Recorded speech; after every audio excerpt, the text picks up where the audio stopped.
अंतरायतिमिरोपशान्तये शान्तपावनमचिन्त्य वैभवं तं नरं वपुषि कुञ्जरं मुखे मन्महे किमपि तुन्दिलं महः शरणं करवाणि शर्मदं ते चरणं वाणिचराचरोपजीव्यं करुणामसृणैः कटाक्षपातैः कुरु माम् अम्बकृतार्थसार्थवाहं शारदा शारदाम्भोजवदना वदनाम्बुजे सर्वदा सर्वदास्माकं सन्निधिः सन्निधिं क्रियात् विमलपटी कमलकुटी पुस्तकरुद्राक्ष शस्तहस्तपुटी कामाक्षि पक्ष्मलाक्षि कलित विपंची विभासी वैरिंची वागर्थाविव संपृक्तौ वागर्थ प्रतिपत्तये जगतः पितरौ वन्दे पार्वती परमेश्वरौ गुरवे सर्वलोकानां विषये भवरोगिणां निधये सर्वविद्यानां दक्षिणामूर्तये नमः। नारायण समारंभां व्यासशंकर मध्यमाम् अस्मदाचार्य पर्यन्तां वन्दे गुरुपरम्परां। नारायणं नमस्कृत्य नरं चैव नरोत्तमं देवीं सरस्वतीं व्यासं ततो जयमुदीरयेत्। यज्ञेश अच्युत गोविंद माधव अनंत केशव कृष्ण विष्णु हृषीकेश वासुदेव नमोस्तुते श्री वासुदेव नमोस्तुते। शिवाय गुरवे नमः शिवाय गुरवे नमः शिवाय गुरवे नमः शिवाय गुरवे नमः शिवाय गुरवे नमः शिवाय गुरवे नमः श्रीमात्रे नमः श्रीमात्रे नमः श्रीमात्रे नमः श्रीमात्रे नमः श्रीमात्रे नमः श्रीमात्रे नमः श्री विष्णुरूपाय नमः शिवाय श्री विष्णुरूपाय नमः शिवाय श्री विष्णुरूपाय नमः शिवाय श्री विष्णुरूपाय नमः शिवाय श्री राम जय राम श्री राम जय राम श्री कृष्ण शरणं मम श्री कृष्ण शरणं मम। नमो महद्भ्यो ऋषिभ्यो गुरुभ्यो नमः। ఆలయంలో కలిసి అనుగ్రహిస్తున్న శివకేశవాది దేవతలందరికీ నమస్సులు సమర్పణ చేసుకుంటూ భగవన్మయమైన ఈ సభా సదస్సుకు శవనీయ నమస్సులు సమర్పణ చేసుకుంటూ ఆత్మీయులైన సౌహృదయుల సమక్షంలో మళ్ళీ ఏడాది సమావేశమై ఋషులు చెప్పినటువంటి మరికొన్ని మంచి అంశాలను చెప్పుకునే అవకాశం మనకు లభించింది. గతంలో కూడా భాగవతంలో ఘట్టాన్ని విస్తారంగా ఇదే ఆలయంలో మనం చెప్పుకున్నాం. అప్పుడు వచ్చిన శ్రోతలు చాలామంది ఇప్పుడు వచ్చారు, వారికి గుర్తు ఉండి ఉంటుంది. నృసింహ చరిత్రను మనం చెప్పుకుంటూ భాగవతంలోని ఘట్టాన్ని విస్తారంగా స్మరించడం జరిగింది.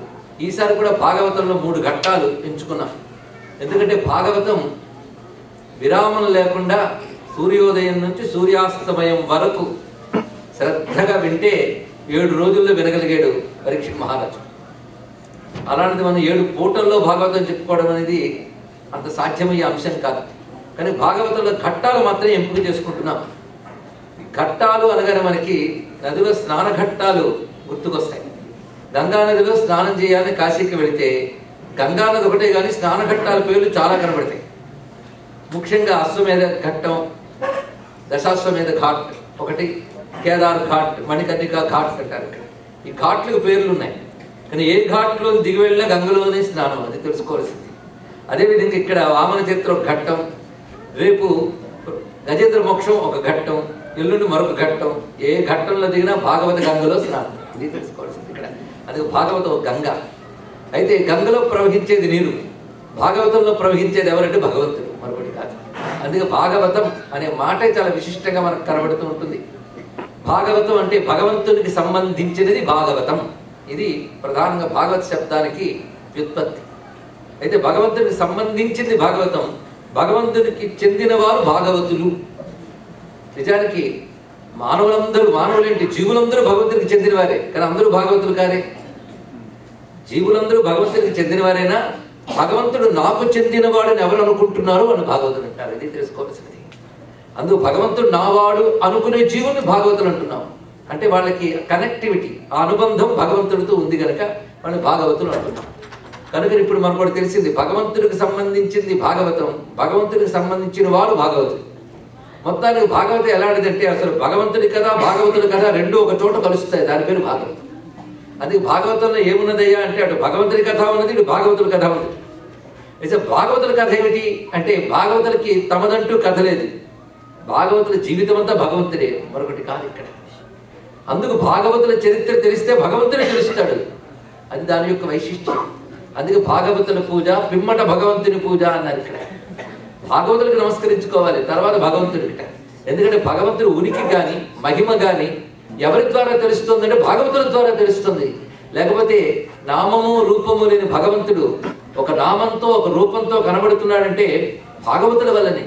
వాళ్ళ కోసం తనని తాను వ్యక్తపరుచుకుంటాడు భగవానుడు. వ్యక్తం అంటే మేనిఫెస్టేషన్. తనని తాను వ్యక్తపరుచుకుంటాడు ఎవరి కోసం? భాగవతుల కోసం. అందుకు భాగవతులను ఎందుకు స్మరించారంటే వాళ్ళ ద్వారా మనకు భగవంతుడు దొరుకుతున్నాడు. అందుకు ఆ భాగవతం అనేది అటు భగవంతుడికి ఇటు భాగవతుడికి మధ్య అనుబంధంగా ఉన్నది, ఒక అనుసంధానంగా ఉన్నది. అందుకు భాగవతంలో మనం ఇవాళ ఎంచుకున్నటువంటి ఘట్టం వామన చరిత్ర. భాగవతం ఎవరికైనా సరే, ఏ భాష వారికైనా భారతదేశంలో ఆసేతు సీతాచలం కూడా భాగవతం వారిది, వారి ఆత్మకి సంబంధించిన గ్రంథం. కానీ తెలుగు వారికి ఒక ప్రత్యేకత ఉన్నది. ఎందువల్లనంటే పోతన గారి వల్ల. పోతన గారి చేతిలో భాగవతం పడ్డం మనమందరం చేసుకున్న అదృష్టం. పోతన గారు అంటారు నా భాగ్యం అంటారు ఆయన, కానీ మన భాగ్యం అనాలి మనమందరం కూడా. పోతన భాగవతం అందించిన తీరు వల్ల కొన్ని ఘట్టాలు చాలా బాగా పడ్డాయి. అలాంటి ఘట్టాల్లో ఒకటి వామన చరిత్ర కూడా. మూలంలో మనకి వ్యాస భగవానుడు అందించినటువంటి అద్భుతమైన రచనా విధానం. ఇతర పురాణాలన్నీ ఒక పద్ధతిలో ఉంటుంది, భాగవతం ఒక్కడొక పద్ధతిలో. ఏమిటా ప్రత్యేకత అంటే భాగవతం చదివితే తెలుస్తుంది. ఆ భాష వేరు. భాగవతంలో వ్యాసుడు వాడిన భాష యోగ భాష, సమాధి భాష అంటారు ఇక్కడ. ఎందుకంటే మిగిలిన పురాణాలన్నీ వ్యాసుడు రచిస్తే మహానుభావుడు సూత పురాణుడు చెప్పాడు. భాగవతం కూడా సూతుడు చెప్పాడు, కానీ సూతుడి కంటే ముందు చెప్పింది సుఖయోగింద్రుడు. సుఖయోగింద్రుడు సామాన్యుడు కాడు, బ్రహ్మవేత్త, పరమహంస. అటువంటి మహానుభావుడు చెప్పాడు కనుక ఇందులో భాష అంతా యోగ భాషలోనే ఉంటుంది, సమాధి భాషలో ఉంటుంది. అందుకే భాగవతం ఒక్క శ్లోకం మనం అర్థం చేసుకున్నా అది చాలు జన్మకంటారు, అంత విశేషమైన అంశం. అందుకే భాగవతంలో చిత్రం ఏంటంటే, ఏమంటే ఉపనిషత్తులు అవన్నీ అయితే కష్టం, కానీ భాగవతం చాలా సులభం అండి అనుకున్నాడా వాడు పొరపాటు పడ్డాడని అర్థం.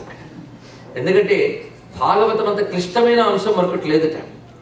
అది విద్యావతాం భాగవతే లేదా ప్రజ్ఞావతాం భాగవతే పరీక్ష అని మాట అన్నారు.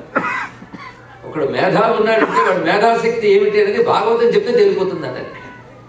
అంటే భాగవతం చెప్తే అంటే కథలు చెప్తే కాదు, దానిలో ఉన్నటువంటి ఆంతర్యం గ్రహించితే అటువంటి విశేషం మనకు కనబడుతుంది. అలాంటి గభీరమైనటువంటి భావాలు భాగవతంలో ప్రతి శ్లోకంలో కనబడుతుంటాయి వ్యాస భాగవతంలో. అది విశేషమైన అంశం. అంతేకాదు భాగవతాంతంకి పాండిత్యం ఉన్నారు ఇక్కడ. పాండిత్యానికి అల్టిమేట్ స్టేట్ ఏమిటంటే భాగవతం. చెప్పడానికి ఏమున్నది? అలాంటి అద్భుతమైనటువంటి భాగవతంలో వామన చరిత్ర అనే అంశంలో ప్రవేశిస్తున్నాం. దీన్ని మనకి ఉపదేశించిన సుఖయోగింద్రుడికి నమస్కారం చేసుకుందాం. సుఖయోగింద్రులు ఎవరికి చెప్తున్నారు ఇదంతా? మాత్రం తెలియని వాళ్ళు ఉండరు ఇక్కడ, అందరికి తెలియని వాళ్ళు వచ్చారు. పరీక్షిత్ మహారాజు చెప్తున్నారు. పరీక్షిత్ మహారాజు చెప్తున్నప్పుడు ఈ వామన చరిత్ర ఘట్టం చాలా విశేషమైన అంశం. అయితే భాగవతంలో చిత్రమైన పరిస్థితి ఉంది. ఒకప్పుడు విన్నాళ్ళండి అంటే అది ఒక పెద్ద పొరపాటు. ఎందుకంటే ఇవాళ భోంచేస్తారంటే నిన్న తిన్నాళ్ళండి అనట్లేదు, మళ్ళీ ఇవాళ కూడా సిద్ధమైపోతున్నాం. ఎందుకంటే బ్రతుకున్నంతకాలం, బ్రతుకుండాలని అనుకుంటున్నంతకాలం తినవలసిందే. అదేవిధంగా పొందవలసింది పొందే వరకు వినాల్సింది వినాలన్నాడు పెద్ద ఆయన. భాగవతం ఎంతకాలం వినాలి అంటే పిబత భాగవతం రసమాలయం అని సుఖయోగింద్రుడే చెప్పారు. ఎంతకాలం భాగవతం వినాలో. ఆలయం, ఆలయం అంటే గుడికి వెళ్ళే వరకు అర్థం కాదండి. ఆలయం అంటే ఆసవంతాత్ లయం, లయం అయ్యే వరకు అన్నాడు. లయమయ్యే వరకు భాగవత రసాన్ని పాలించే, వినడం కాదు, ఆస్వాదించు, అనుభూతి చెందు అని చెప్తున్నాడు ఇక్కడ. వినడం తర్వాత స్థితి ఇది, అనుభూతి చెందడం అనేటువంటి. అనుభూతి చెందు ఎప్పటి వరకు? లయమయ్యే వరకు. లయం అంటే లీనం, దేంట్లో లీనం? భగవంతుడు లీనమయ్యే వరకు భాగవతాన్ని ఆస్వాదించు అన్నారు ఇక్కడ. అందుకే భాగవతులు భగవత్కథని ఇంకా చాలు అనర్ట. కళ్యాణాత్మకమైన విష్ణు కథ లాకర్నింపుచున్ ముక్త వైకుల్యుండెవ్వడు తృప్తుడవు అవి వినంగా కొత్తలవుచుండు అంటారు పోతన గారి. అవి వినంగా కొత్తలవుచుండు, అది భాగవతానికి ఉన్న ప్రత్యేకత. ఇవాళ వామన చరిత్ర వింటే మళ్ళీ రేపు చెప్తారంటే రేపు కూడా సన్నద్ధంగా వినగలిగితే మనం భాగవతత్వం అయిపోతాం. అంత విశేషమైన అంశం. అలాంటి భాగవతంలో వామన చరిత్రలో మనం ప్రవేశించేటప్పుడు వామనుడు ఆవిర్భవించడం వెనక ఇది అవతార గాథ. భాగవతం భగవంతుడి కథ అంటే భగవంతుడు చేసినటువంటి చేతలే భాగవతం నిండా ఉంటాయి. భగవంతుడి చేతలు చేయడానికి దిగి వస్తే దాని అవతారం అంటాం. అవతరించి చేసిన పనులే లీలలు. అందుకే భగవద్ లీలలు, భగవద్ అవతార గాథలే భాగవతంలో మనకు కనబడుతున్నాయి. భగవద్ అవతారాల్లో వామన అవతారం ఒకటి. విశేషం ఏంటంటే అవతారాల్లో ఒక ప్రత్యేకత. ఇది వరకు మనకు తెలిసి ఎవరో కొందరు అధర్మం చేస్తూ ఉంటారు,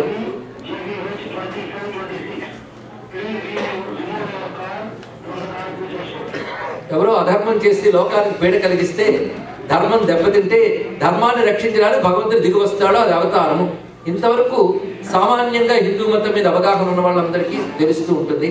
దీనిపైన మరొకటి మనం తెలుసుకోవాల్సింది, వేదమనందు విష్ణుతత్వం చాలా విస్తారంగా ఉన్నది.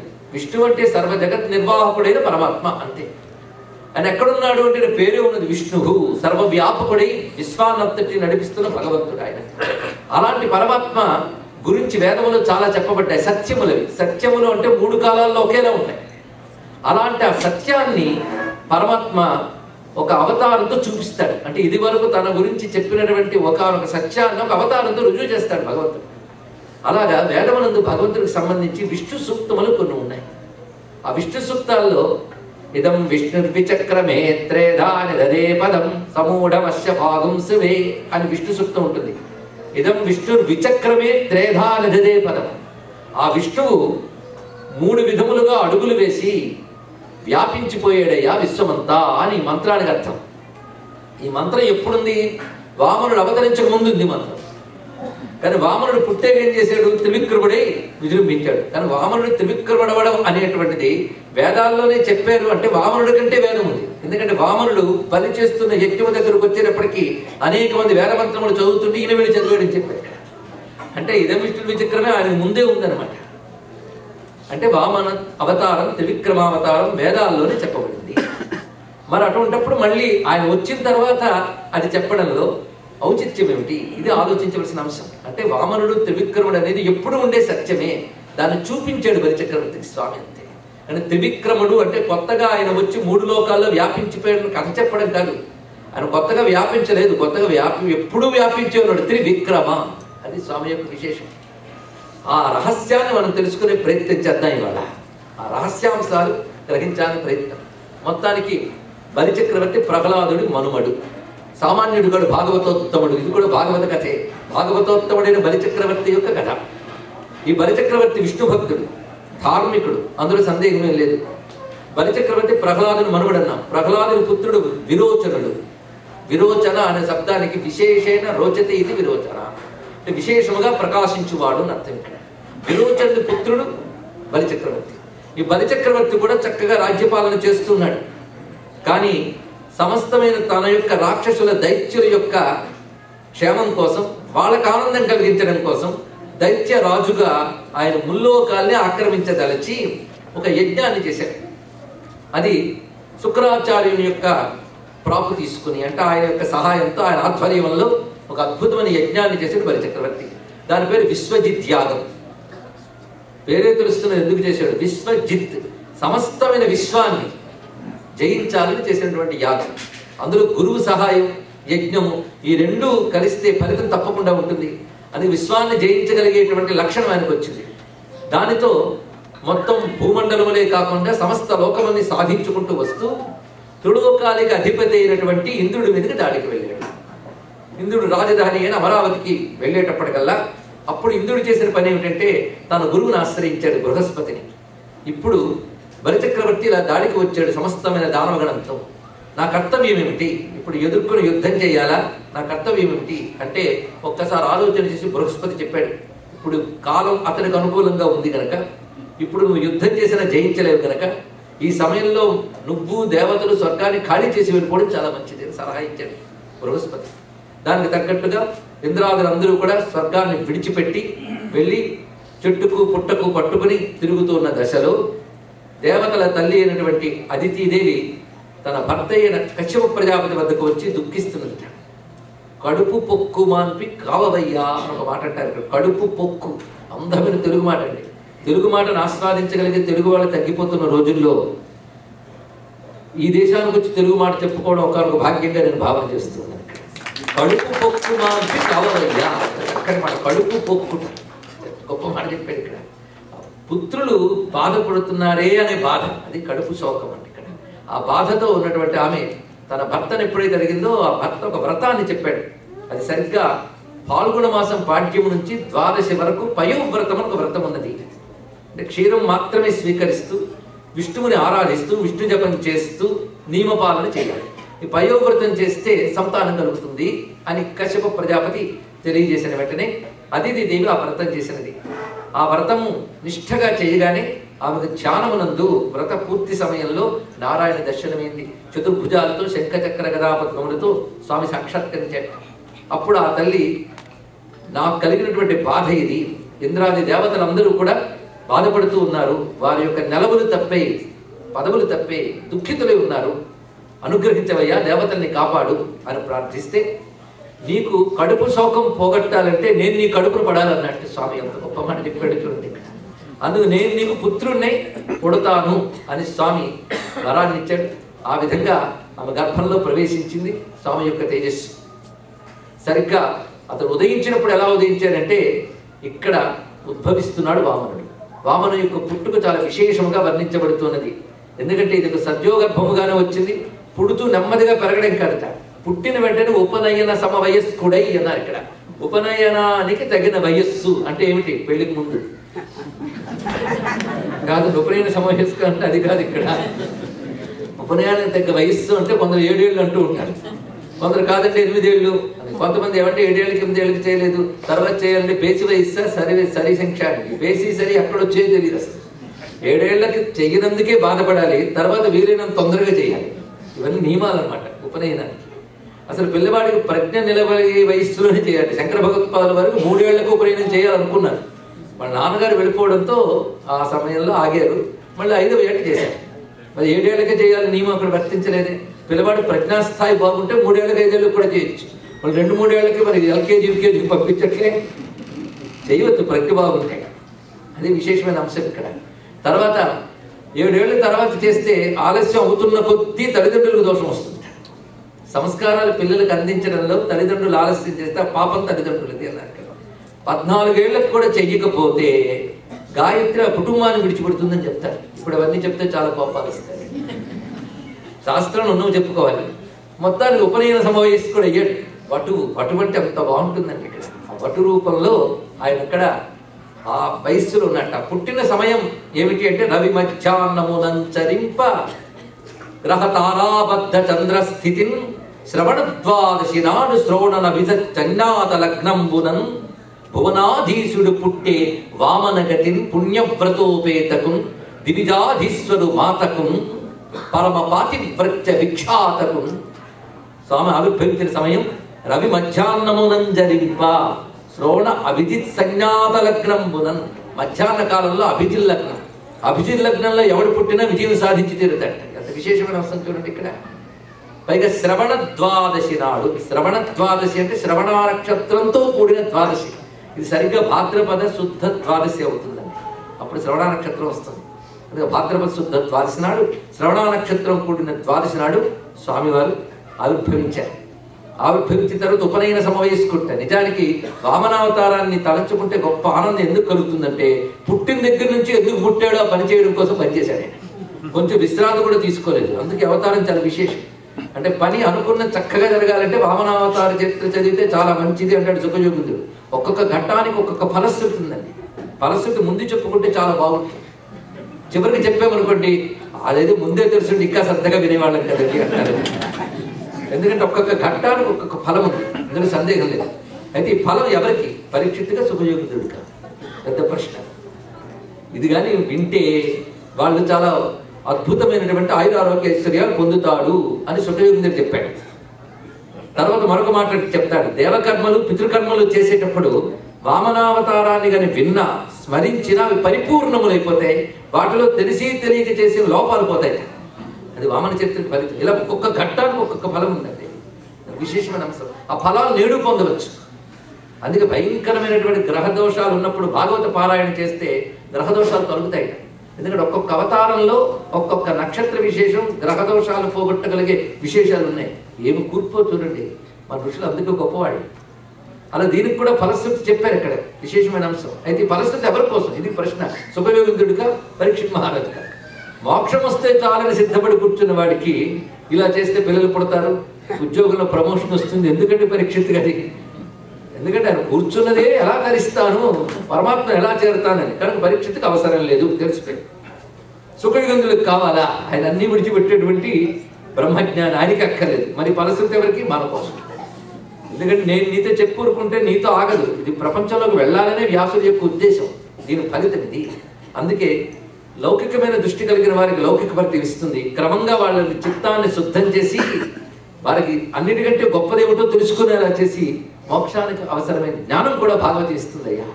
అందుకు భాగవతం ఇహము పరము కూడా ఇస్తుంది, భోగము మోక్షము కూడా ఇస్తున్నటువంటి గ్రంథం. అందుకే పావనమైనటువంటి ఘట్టంలో ఒక్కొక్క వామన చరిత్ర ఘట్టం అయితే దానిలో జననం ఒక ఘట్టం, తర్వాత మరొక ఘట్టం, ఒక్కొక్క ఘట్టానికి ఒక్కొక్క ఫలితం అనేది విశేషమైన అంశం. మొత్తానికి స్వామికి ఉపనయనం జరుగుతుంది. ఉపనయన ఘట్టం వింటే అనేక యజ్ఞములు చేసిన ఫలితం లభిస్తుంది. సాధారణంగా ఎవరైనా మంచి శాస్త్రీయంగా ఉపనయనం చేస్తున్నారు అంటే అది చూసిన వాడికి పుణ్యం అండి. అక్కడ జరిగే వేదమంత్రములు కానీ వైదిక క్రియలు కానీ చూస్తేనే పుణ్యం. సాక్షాత్తు వేదో వేద విదవ్యంగో వేదాంగో వేద విత్కవి అనేటువంటి స్వామికే జరుగుతున్నటువంటి ఉపనయనం. ఆయనకి ఎవరండి ఉపనయనం చేయగలరు? నిజానికి ఆయన పుట్టినప్పుడే యజ్ఞోపవీతంతో ఉన్నట్ట. అది యజ్ఞోపవీతం పరమం పవిత్రం ప్రజాపదే యత్ సహజం పురస్తాత్. పుట్టినప్పుడే అలా ఉన్నటువంటి వాడికి మళ్ళీ ఉపనయనం ఏంటి అంటే ఆయనకి ఎవరు ఉపనయనం చేయలేదు కనుక ఆ ముచ్చట తీర్చడం కోసం అవతరించాడు ఇక్కడ అదితి కశ్యపుడికి. ఇప్పుడు స్వామి ఉపనయన మహిమ, ఆ వైభవాన్ని అద్భుతంగా వర్ణించి చూపిస్తున్నారు. స్వామికి ఉపనయనం చేస్తున్నప్పుడు కశ్యప ప్రజాపతి ప్రధానంగా ఉన్నాడు, అదితిదేవి ఉన్నది. ఇప్పుడు ఉపనయనం అన్నప్పుడు జరిగే ప్రక్రియలో రకరకాలైన పద్ధతులు ఉంటాయి. అందులో ఒక యజ్ఞం చేసేటప్పుడు ద్రవ్యము, దేవత, మంత్రము, క్రియ అని 4 అంశాలు ఉంటాయి. ద్రవ్యము, దేవత, మంత్రము, క్రియ అని 4 ఉంటాయి. ఈ 4టికి ఒక శక్తి ఉంటుంది. అందులో ద్రవ్యములు ఉంటాయి, యజ్ఞద్రవ్యములు. యజ్ఞద్రవ్యాలకు అధిష్టాన దేవతలు ఉంటారు. అది చిత్రమైన అంశం ఉంది ఇక్కడ. ఆ అధిష్టాన దేవతని ఆ ద్రవ్యమునందు ఆరాధన చేస్తేనే ఆ ద్రవ్యానికి శక్తి వస్తుంది. అలాగే మంత్రానికి దేవత ఉంటుంది. అలాగే ఇప్పుడు ఉపనయనం ఒక యజ్ఞం గనక, ఒక సంస్కారం గనక ఆ సమయంలో యజ్ఞోపవీతం దానికో దేవత ఉన్నారు, గాయత్రి మంత్రం దానికో దేవత ఉన్నది. ఇలా ఒక్కొక్క దేవత. మన ఇళ్లలో యజ్ఞాలు చేసేటప్పుడు అంటే ఉపనయనం చేసినా వివాహం చేసినా అక్కడికి వాడే మంగళ ద్రవ్యములందు ఆ దేవతలను ఆవాహన చేస్తాం. ఎందుకంటే మనకు వాళ్ళు ప్రత్యక్షం కాదు. ఆవాహన చేస్తే వాళ్ళు వస్తారు కానీ మనకు కనబడరు, ఆ శక్తి ఉంటుంది. కానీ వామనుడి సమయంలో ఉపనయనం చేసేటప్పుడు అలా కాదు, ఆ దేవతలే వచ్చేట అక్కడ ఆ ద్రవ్యాలు ఇవ్వడానికి. అది విశేషమైన అంశం. అందుకే ఉపనయనానికి ప్రత్యేకత ఉంది. ఇందులో గాయత్రి మంత్రం ఉపదేశించింది ఎవరంటే సవిత సావిత్రుని ఉపదేశించి అన్నారు. ఇక్కడ సాక్షాత్ సవిత వచ్చి సావిత్రుని ఉపదేశించట. సవిత దేవత, సవిత గాయత్రి మంత్రానికి అధిష్టానం ఎవరయ్యా? అధిష్టాన దేవత, అధిదేవత ఎవరు అంటే సూర్యమండలంలో ఉన్న పరమాత్మ తేజస్సు. ఇది తెలుసుకుంటే చాలు, సూర్యమండలంలో ఉన్న పరమాత్మ తేజస్సు. అందుకే సూర్య భగవానుడే వచ్చి సావిత్రుని ఉపదేశించాడు. బృహస్పతి యజ్ఞోపవీతం మునిచ్చే అన్నాడు. బృహస్పతి యజ్ఞోపవీతం ఇచ్చాడు. ఎంత విశేషమైన అంశం ఇక్కడ. బృహస్పతి అంటే వేద విజ్ఞానాన్ని అంతటిని కూడా యజ్ఞ రూపంలో చూపించగలిగేవాడు ఆయన. దాన్ని ఎలాగ ప్రాక్టికల్గా చూపించాలో చెప్పేవాడు. యజ్ఞం అంటే వేదానికి ప్రాక్టికల్స్, దానికి యజ్ఞోపవీతం కావాలి. యజ్ఞ అక్కడ విషయం చెప్తూ ఇక్కడ ఉపవీతం త్రివృత్స్వరం అని చెప్పారు. ఉపవీతం త్రివృత్స్వరం. ఉపవీతం అంటే త్రివృత్స్వరంట. అంటే ఓంకారంలో ఉన్న అకార ఉకార మకారాలే 3 ముళ్ళుగా కలిగి ఉన్నటువంటి విషయమే ఉపవీతం అనేది. అది ఎవరయ్యా ఇవ్వగలరంటే సర్వవేదవేత్త అయిన బృహస్పతి ఆ పని చేసే యజ్ఞోపవీతం ఆయన ఇచ్చాడు. ఇక కశ్యప ప్రజాపతి ముంజ సూత్రాన్ని ఇచ్చాడు. దీన్ని కటి సూత్రం అంటారు. అంటే ముంజ గడ్డి అని గడ్డి ఉంటుంది, ఆ గడ్డితో సూత్రాన్ని చేస్తారు. కటి సూత్రం చాలా ముఖ్యమైనటువంటి అంశం ఉపనయనంలో. అది కశ్యప ప్రజాపతి చేసేట. అంటే కశ్యప ప్రజాపతికి దీనికి ఏదో అనుబంధం ఉంది. ఇక అతిథి కౌపీనంబునిచ్చే అన్నాడు. ఇక్కడ అతిథి దేవి కౌపీనం ఇచ్చిందిట. అంతేగాని మంచి పట్టుబట్టలు కాదండి అక్కడ ఇవ్వవలసింది, కౌపీనమే. అతిథి దేవి కౌపీనం ఇచ్చింది. ధరణి కృష్ణాదినంబునిచ్చే అన్నాడు. భూదేవి మృగచర్మాన్ని ఇచ్చిందిట. ఇక్కడ తర్వాత సోముడు దండంబునిచ్చే. ఒక్కొక్కడు చూసినప్పుడు దాని అధిదేవతల్ని ఇక్కడ తెలుసుకోవాలి. ఇక్కడ దండం, పాలాస దండం అని చేస్తారు, మోదుగుతో చేసినటువంటి దండం, అది చాలా ప్రధానం కదా. ఆ దండంబునిచ్చే ఎవరిచ్చారు? సోముడు. ఇక గగనాధిష్టాన దేవత ఛత్రంబునిచ్చే అన్నారు. ఆకాశ అధిదేవత ఛత్రం ఇచ్చిందిట, గొడుగు. ఆ గొడుగు కూడా తాటి కమ్మలతో చేసినటువంటి గొడుగు, పాలాస దండం. ఆ దేవతలే స్వయంగా ఇచ్చారయ్యా అన్నారు. బ్రహ్మ కమండలంబున సగే. కమండలం ఇచ్చినది బ్రహ్మదేవుడు. సరస్వతి అక్షమాలికని సగే. జపమాల ఇచ్చింది సరస్వతీదేవి. ఎందుకంటే అక్షమాల ఆ తల్లి స్వరూపము. జపమాల ఎందుకండి? జపం చేయడానికి, మెళ్ళో వేసుకోవడానికి కాదు కదా, జపం చేయడానికి. జపం అంటే ఏమిటి? అక్షరాలేగా. అది అక్షమాలకి ఇచ్చింది అక్షరాధిదేవత అయినటువంటి సరస్వతీదేవి ఇచ్చినది. సప్తర్షులు కుశపవిత్రంబుని ఇచ్చే. విశేషమైన ఇక్కడ దర్భలతో చేసిన పవిత్రము. పవిత్రం అంటే తెలుసు కదా, ఉంగరం ఆకారంలో చేసుకుని పెట్టుకునేది పవిత్రం. అది కాకుండా వేరే కుశలు, అవి ఇచ్చింది సప్తర్షులు. ఇక కుబేరుడు వచ్చేటండి ఉపనయనానికి. గిఫ్ట్లు ఇవ్వాలి కదా, కొందరు వచ్చి ఇస్తున్నారు. ఇక్కడ కుబేరుడు ఏమి ఇచ్చాడు తెలుసా? ఇక్కడ ఎక్స్పెక్టేషన్ ఎక్కువ ఉంటుంది. కుబేరుడు ఏమి ఇచ్చాడు? ఎందుకంటే డబ్బులు ఆయన చేతుల్లో ఉన్నాయి, మరి ఆయన అద్భుతమైనది ఇవ్వాలి కదా. ఏమి ఇచ్చాడు చూడండి, భిక్షాపాత్రిక నిత్యం. ఆయన వచ్చి ఏంటి ఇచ్చాడు? భిక్షాపాత్ర ఇచ్చాడు. ఎంత అద్భుతమైన అంశం అంటే ఇక్కడ ఏమిటండి ఇలా ఇవ్వచ్చా? ఎవడైనా సంపద ఊరా బాబు ఉంటే అడుక్కోవడానికి బొచ్చిచ్చాడు. కొంచెం ఆశ్చర్యంగా ఉంటుంది. కానీ వటువు యొక్క కర్తవ్యం భిక్షాసనం. అంటే వాడి ధర్మానికి ఏది ఉచితమో అది ఇవ్వాలి. భిక్షాపత్రిక నిచ్చిన యక్షేషుడు వామనకు అక్షయమనుచు ఇచ్చినది. ఇక భిక్ష పెట్టాలి. భిక్ష ఎవరు పెట్టారు? ఎంత అద్భుతమైన మాట చెప్తున్నాడు. సాక్షాత్కరించి పెట్టిన భిక్షునకు భవాని పూర్ణ భిక్ష నరేంద్ర. సాక్షాత్ అన్నపూర్ణ భవాని వచ్చి భిక్ష వేసిందండి. ఏ తల్లి వేస్తే ఆకలి తీరుతుందో ఆ తల్లి వచ్చి భిక్ష వేసింది.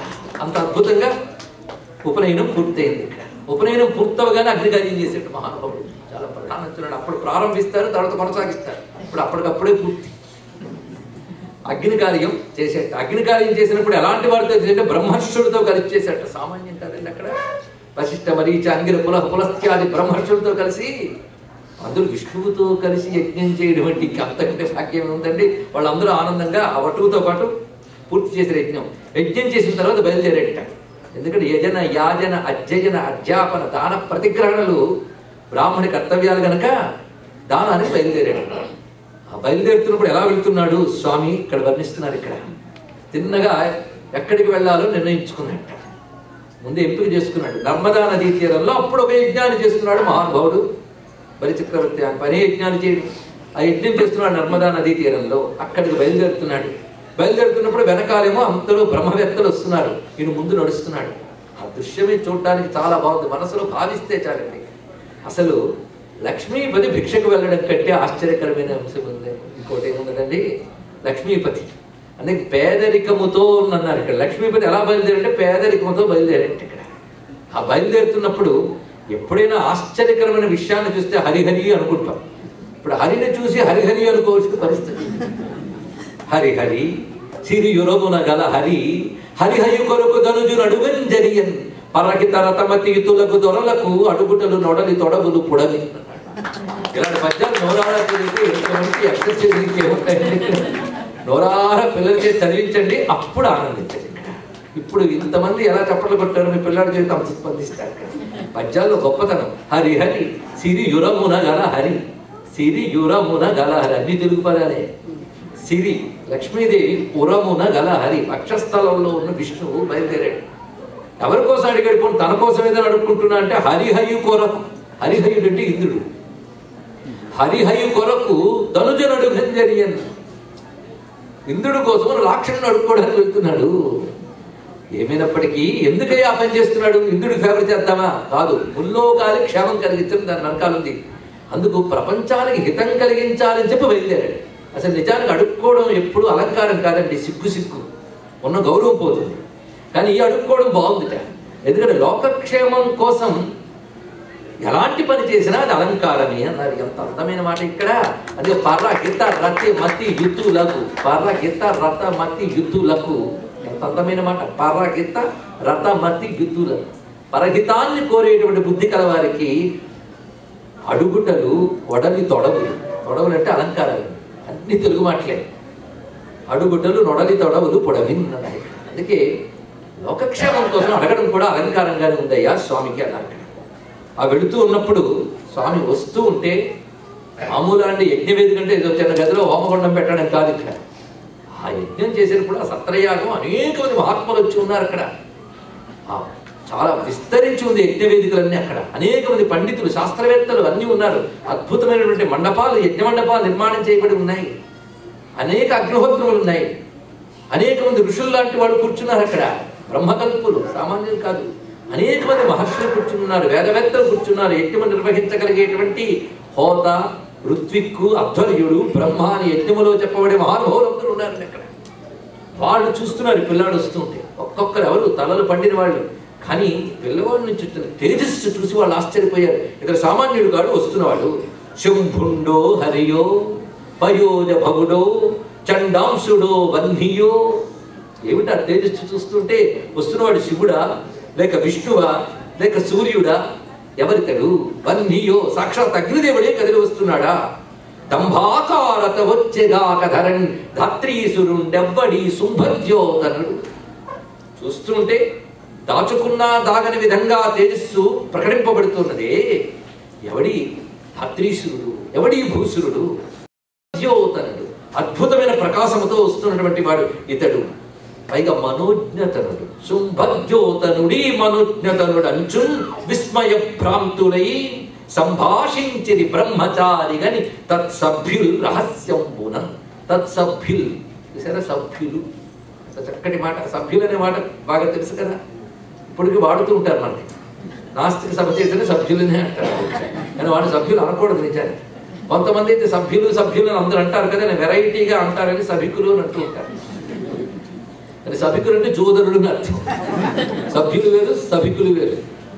సభ అని దేన్ని అనాలంటే యజ్ఞ పరిభాషలో సభ వాడబడుతుంది. ఇది యజ్ఞ భాష ఒకటి ఉంది. ఆఖరికి భారతదేశంలో అన్ని తీసేస్తాం, వేద సంస్కృతి తీయలేరండి. భారతదేశం నరనరాల ఉంది. వేదిక మీదకి రావాల్సిందిగా కోరుకుంటున్నాం అన్న మాట ఇప్పటికే అంటూ ఉంటారు. వేదిక అంటే మొత్తం యజ్ఞ సభలో ఎక్కడ అగ్నిహోత్రాన్ని పెడతారో దాన్ని వేదిక అని పేరు. యజ్ఞం అంతా ఎవరు చేస్తున్నారండి? అని యజమాని అంటారు. అది కూడా వాడుతున్నారు చూడండి. మొత్తం వేద సంస్కృతి భారతీయ దేశంలో రక్తంలో కలిసిపోయింది. మరొక మాట సభ్యులు. సభ్యులు అంటే ఆ యజ్ఞం చేసేటప్పుడు రకరకాల శాస్త్రవేత్తలు వస్తారు. శాస్త్రవేత్తలందరూ కూర్చునే చోటు పేరు సభ. అలా కూర్చోవడానికి యోగ్యత కలవాళ్ళు సభ్యులు. అక్కడ కూర్చోడానికి యోగ్యత ఏంటి? సీటు దొరకడం కాదు, శాస్త్ర జ్ఞానం ఉంటుంది. అది అందుకు సభ్యులు. తత్ సభ్యులు రహస్యంబుగన్. పోతన గారి పదాలు అంత చక్కగా వాడారు ఇక్కడ. ఇలా వీళ్ళు మాట్లాడుకుంటూ ఉంటే ఆ స్వామి వచ్చేట సభలో. వచ్చేటప్పుడు ఒక్కొక్క చోట రకరకాల వేద పండితులు ఉన్నారు. ఒక చోట క్రమపాఠీలు, ఒక చోట ఘనపాఠీలు, ఒకటి జటాపాఠీలు, ఒక చోట సామగానం, ఒక చోట రుక్కులు, మరొక చోట యజస్సులు ఒక్కొక్కరు, మరొక చోట తర్కశాస్త్రం పండితులు గురించి చర్చ చేస్తున్నారు. ఎన్ని శాస్త్రాలు ఉన్నాయి చూడండి భారతదేశంలో. ఇంకో చోట న్యాయశాస్త్రం, ఇంకో చోట మీమాంసా శాస్త్రం. ఇవన్నీ నాలెడ్జ్ అండి, విజ్ఞానం. అలా రకరకాల శాస్త్రవేత్తలు కూర్చొని చర్చ చేసుకుంటున్నారట. ఈ పిల్లాడు వెళ్ళి ప్రతి చర్చా గోష్ఠి దగ్గరికి వెళ్ళి వాళ్ళతో మాట్లాడుతున్నట్ట. అది అంత గొప్ప విషయం అండి. ఎవరి తర్కశాస్త్రం అంటే నా సబ్జెక్ట్ కాదులండి అని పక్కకి వెళ్ళిపోవడం కాదు. అక్కడ ఉన్నప్పుడు వాళ్ళతో ఆ శాస్త్రం మాట్లాడుతున్నాడు. మరొక చోటకి వెళ్ళి మీమాంసా శాస్త్రం అది మాట్లాడుతున్నాడు. మరొక చోటకి వెళ్ళి న్యాయశాస్త్రం. అందుకే ఆ స్వామి తిరుగుతున్న తీరు చూస్తే చాలా ఆశ్చర్యంగా కనిపిస్తుంది అందరికీ కూడా. అది ఎలా ఉన్నదంటే కొందరితో జటల శక్తి, కొందరితో నవ్వు, గోష్ఠించేయున్ అన్నాడు. గోష్ఠి అంటే ఇది అర్థం అండి. గోష్ఠి అంటే నలుగురు కూర్చుని కొట్టుకునే సమయం. అది కాదు. చర్చా గోష్ఠిని ఈ రోజుల్లో పెడుతుంటారు. గోష్ఠిని ఎందుకంటారు వాళ్ళకి తెలియదు అసలు. గోష్ఠి అని వేరెందుకు వచ్చిందంటే యజ్ఞం చేసే ముందు ఎత్తు చేత దున్నిస్తారండి. అప్పుడు ఆ భూమి అంతా పవిత్రమవుతుంది. అందుకు భూమికి సంబంధించిన ఏ దోషం పోవాలన్నా ముందు ఎద్దు చేతి దున్నించి నవధాన్యాలు వేస్తారు. ఆ తర్వాత ఆ నవధాన్యాలు ఆవులు మొదలైనవి తినాలి. అప్పుడు ఆ భూమి యందు ఇల్లు కట్టడమో దేవాలయం కట్టడమో ఏదో చేయాలండి. నేను కర్షణాది ప్రతిష్టాత్మకం అనేది. కర్షణ మొట్టమొదటి చేయాల్సింది అది. ఆ తర్వాత యజ్ఞశాల గోశాల లేదా ఇల్లు కడతాం. యజ్ఞశాల అంతా నిర్మాణం చేసి ఆవుల లోపల పంపాలి. మొత్తం నేల వాడక ముందు ఎద్దు పాదం పెట్టింది, మొత్తం నిర్మాణం అయ్యాక ఆవు ప్రవేశించింది. అదే మనకి సంస్కారాల్లో మిగిలి ఇప్పటికి గృహప్రవేశం చేస్తూ ఆవుల లోపల పంపడం, కనీసం అదే మిగిలి మన పక్కకు పోయినా కనుక ఆ చోటు గోవు యొక్క పాదము మోపిన చోటు కనుక గోష్ఠి. అక్కడ చర్చ జరుగుతుంది కనుక చర్చా గోష్ఠి. అందుకు వచ్చిందండి పేరు. తెలుసుకోవాలి, ఏది ఎందుకు వచ్చిందో తెలియాలి కదా.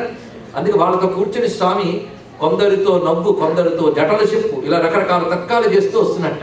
ప్రతి వాడికి ఆకర్షణగా ఉందండి స్వామి. సర్వజగత్తుని ఆకర్షించగలిగేటువంటి జగన్మోహనుడు ఏ రూపం ధరించిన అందమే. చాలా అందంగా వస్తున్నాడే. వస్తున్న స్వరూపాన్ని నారాయణీయంలో నారాయణ భట్టాత్ర అద్భుతంగా భావన చేస్తాడు. ఎలా ఉన్నదంటే చేతిలో గొడుగు పట్టుకున్నట్ట, ఇంకో చేతిలో పాలాస దండం పట్టుకున్నాడు. దండము ఛత్రము, ఇది వటుకు తగ్గ వేషం. ఈ రెండు పట్టుకుని వస్తున్నట్ట. నిజానికి ఉపనయనం మీద 16 రోజుల పాటు అలాగే ఉండాలట. పాలాస దండం కింద పెట్టకూడదుట. ఇవన్నీ విధానాలు. మొత్తానికి అలా వస్తున్నాడు ఆయన. పాలాస దండం అది పట్టుకుని దీన్ని భావన చేస్తాడు నారాయణ భట్టాత్ర. ఎలా అంటే ఒక చేతితో దండం, ఒక చేతితో గొడుగునే. గొడుగు ఎందుకు పట్టుకున్నానంటే సజ్జనుని రక్షిస్తాను అని చెప్పడానికి గొడుగు పట్టుకున్నాడు. దండం ఎందుకు పట్టుకున్నాడంటే దుర్జనుని శిక్షిస్తాను పట్టుకున్నాడు. అందుకు పరిత్రాణాయ సాధునా వినాశాయ దుష్కృత అని చెప్పడానికి పరిత్రాణాయ ఛత్రం, వినాశాయ దండం, ఈ రెండు పట్టుకున్నాడు. దండం శిక్షలకే కదా. ఆ విధంగా కదిలి వస్తున్నటువంటి స్వామి ఒక్కొక్కరితో ముద్దుగా మాట్లాడుతుంటే అసలు ఆయన ఏం మాట్లాడుతున్నాడనే దానికంటే మాట్లాడున్న తీరు అందరికీ ఆకర్షణ కలిగించింది. ఇక్కడ అగ్నిహోత్రం ముందు కూర్చున్నటువంటి బలిచక్రవర్తికి కూడా దూరం నుంచి చూస్తున్న పిల్లాడి వైపు ఆకర్షణ వెళ్ళిపోయింది. అందరు చూపులు అటే తిరిగే స్వామి వైపే. ఆ వస్తున్న తీరు ఎలా ఉన్నదంటే వెడ నడ కళ్ళు నడచుచు నడ నడుగిడగ నడ రిగిల దిగబడగా బుడి నడుగులు నడుగుచు జిడి ముడి తడబడగా బడుగు సేరెన్ రాజు. వెడ నడకలు నడుచుచు చిన్న అడుగులు వేసుకుని వస్తున్నారు. ఇక్కడ నెడ నడుగిడగ నడ రిగిల దిగబడగా చూడ్డానికి లేట అడుగులను మనకు అనిపిస్తుంది. ఎంతవరకు భూదేవికి తెలుస్తుంది. అక్కడక్కడ కృంగుతోందిట బరువుకి. ఎందుకంటే ముల్లోకాలు కడుపులో పెట్టుకున్న భగవానుడు మరి. అది ఇలా దిగబడగా బుడి నడుగుచ్చు చిన్న పలుకులు పలుకుతూ జిడిముడి తడబడగా బడుగు సేరెన్ రాజు. చిన్నగా రాజు వద్దకు వచ్చాడు. వచ్చి ఏం చేస్తున్నాడంటే కుశ పవిత్రాక్షత సంగీతం బగు దక్షిణ కరంబు సాచి అంత దృశ్యం ఎంత చక్కగా చూపిస్తున్నారండి. చెయ్యెత్తి ఆశీర్వదిస్తున్నట్ట. వేదవేత్త అయినటువంటి వాడు, అనుష్ఠానపరుడైనటువంటి వాడు, పవిత్రమైన వాడు, వయస్సులో చిన్నవాడైనా దీవించాలి. అక్కడ వయస్సు ప్రధానం కాదు, జ్ఞానం ప్రధానం, తపస్సు ప్రధానం. దానివల్ల రెండు చేతులు ఉన్నవాడు ఆ చెయ్యెత్తాడు, కుడి చెయ్యి చాచి. ఆ కుడి చెయ్యి ఎలా ఉందో చూడండి. కుశ పవిత్రాక్షత సంగీతం బగు, పవిత్రం పెట్టుకున్నాడు. చేతిలో దర్భలు అక్షతలు ఉన్నాయి. అది విప్రశృతి కవి అని ఎందుకంటారంటే ఎల్లవేళలా పవిత్రమైన ధరిస్తాడు కనుక వాడు ఎప్పుడు పవిత్రుడే. ఆ పవిత్రమైన ధరించి స్వస్తి జగత్రయీ భువన శాసనకర్తకు చెప్తున్నాడు. స్వస్తి మేలుగుగాక అన్నాడు. నిజానికి బలిచక్రవర్తి మేలు కలిగించడానికి వచ్చాడా? విష్ణు అబద్ధం ఆడతాడా? రెండు ప్రశ్న. స్వస్తి మేలుగుగాక అని వచ్చాడు. అంటే మేలు చేయడానికి వచ్చాడు. ఆ మేలు ఏమిటో తర్వాత మనం తెలుసుకోవాలి. ఇక్కడ మనకు తెలిసి ఏముందండి, విష్ణు వచ్చి బలిని మోసం చేశాడు, అది కాదు కన్ఫ్యూజన్. బలిని అనుగ్రహించాడు. అనుగ్రహం ఇక్కడ తెలియాలి. ఇక్కడ దానవ భర్తకు స్వస్తి జగత్రయీ భువన శాసనకర్త. ఈ విధంగా ఆయన ఆశీర్వచనం పలికిన తర్వాత ఒక్కసారి చూసి యజ్ఞంలో ప్రధానమైన నియమం ఏంటంటే వేదవేత్తలు మహాత్ములు రాగానే లేచి వెళ్ళి ఎదుర్కోనాలి, వాళ్ళ కాళ్ళు కడగాలి. ఇంటికి అటువంటి మహాత్ములు రాగానే మనం చేయవలసింది కాళ్ళు కడగడం. అది మన సంప్రదాయం. బలిచక్రవర్తి ఆ సంప్రదాయం పాటించాడు. వెంటనే పళ్ళల్లో పాదాలు పెట్టి నీళ్లు జల్లుకున్నట్ట. కాళ్ళు కడుగుతున్నప్పుడే ఎందుకో తెలియదు ఆనందం కలిగింది ఆయన బలిచక్రవర్తికి. ఎందుకో తెలియదు. ఇప్పటి వరకు ఎందరో మహాత్ములు వచ్చారు యజ్ఞానికి, ఎందరికో పాదాలు కడిగాడు. కానీ ఈయన పాదాలు కడుగుతున్నప్పుడు మాత్రం ఎందుకో తెలియదు ఆనందం కలిగింది. తర్వాత ఎందుకో తర్వాత తెలుస్తుంది. ముందు మాత్రం ఒకనొక ఆనందం కలిగింది. తర్వాత స్థిమితంగా కూర్చోబెట్టాడు. అర్ఘ్యము పాద్యము ఇవన్నీ మర్యాదలు కదా, అవన్నీ ఇచ్చిన తర్వాత అడుగుతున్నాడు. వాడుగా ఎవ్వరి వాడ వెవ్వడవు సంవాస స్థలం వెయ్యది ఈ ఎడకు నీ వరుదించుటన్ సఫలమయ్యను వంశము జన్మము. అసలు నిజానికి తెలుగు పద్యాన్ని ఎంత అందంగా నడుపుతున్నాడండి. మాట్లాడుతున్నట్టే ఉంది, చదవాల్సిన విధంగా చదివితే చక్కగా అర్థమవుతుంది. వడుగా ఎవ్వరి వాడవు ఎవ్వడవు, నువ్వు ఎవరి వాడివి ఎవడు, సమాసస్థలం వెయ్యది, ఎక్కడుంటావయ్యా నువ్వు. ఈ ఎడకు నీ వరుదించుటన్ సఫలమయ్యన్ వంశము జన్మ.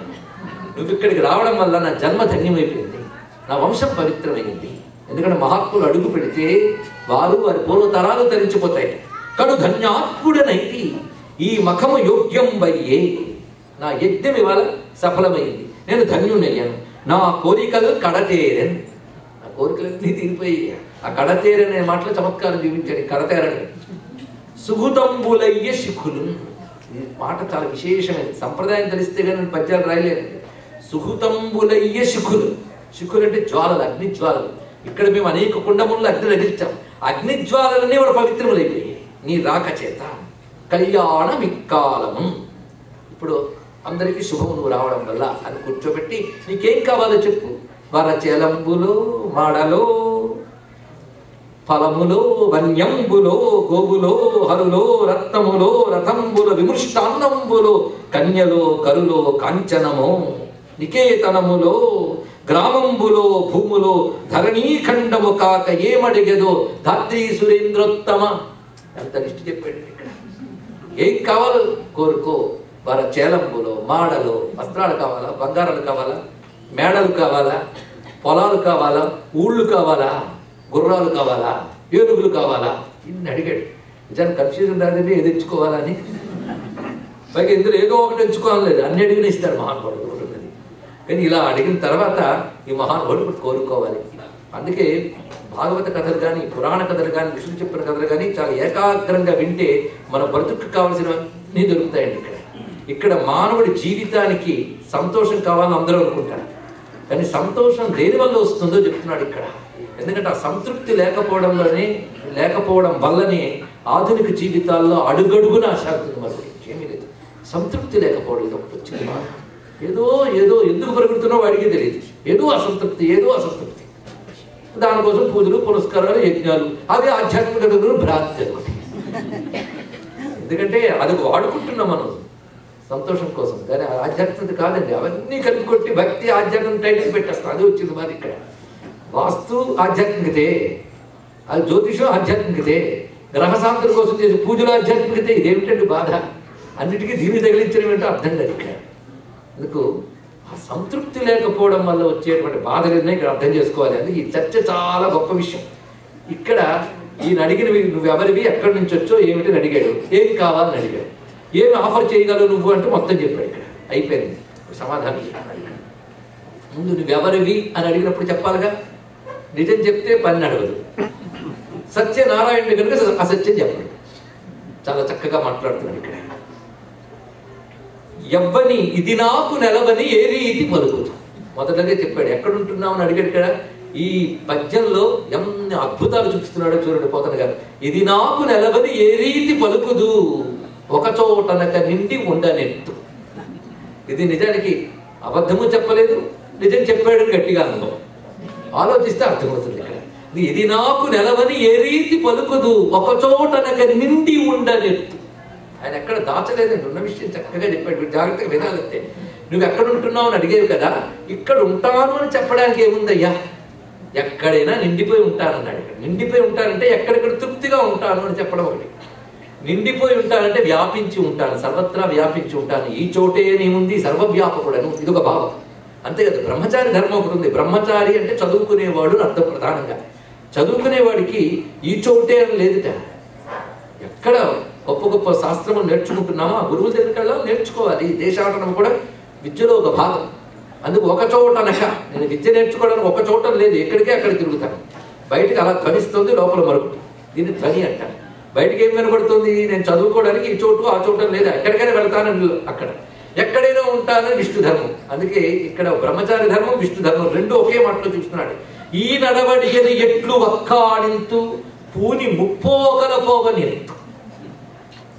సంప్రదాయం తిరిగిపోతే ఇలాంటి వాడికి అర్థం చెప్పడం కష్టం అండి. ఎలా ఉంటావు, ఏం చేస్తుంటావు అని అడిగేవే. ఏం చేస్తుంటానంటే ఏం చెప్పేది 3 విధాలుగా చేస్తూ ఉంటాను అన్నాడు ఇక్కడ. 3 విధాలుగా అనేది బలిచక్రవర్తికి ఏమై అర్థం ఉంటుంది? బ్రహ్మచారికి 3 విధాలు అంటే చెప్పాలి, విష్ణువుకి 3 విధాలు అంటే చెప్పాలి. విష్ణువు 3 విధాలుగా ఉంటాడట, అంటే తను చేయబోయే పని కూడా చెప్పేశాడు ముందే. ముప్పోకలు 3 విధాలు. 3 విధాలు అంటే సృష్టి స్థితిలో చేస్తూ ఉంటాను విష్ణువు పని. మరి ఈ పనికి బ్రహ్మచారికి 3 విధాలు అనేది ఎలా అన్వయిస్తాం ఇది తెలుసుకోవాలి. ఇక్కడ 3 విధాలు అంటే ఇక్కడ అర్థం ఏంటంటే 3 విధాల పవిత్రత బ్రహ్మచారికి వస్తుంది, ఇది తెలియాలి.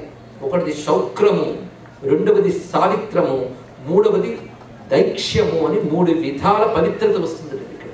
ముందు శౌక్రము అంటే ఉత్తమమైనటువంటి వంశపరంపరలో పుడితే అదొక పవిత్రత, అది శౌక్రం అంటే పుట్టుకతో వచ్చినటువంటిది.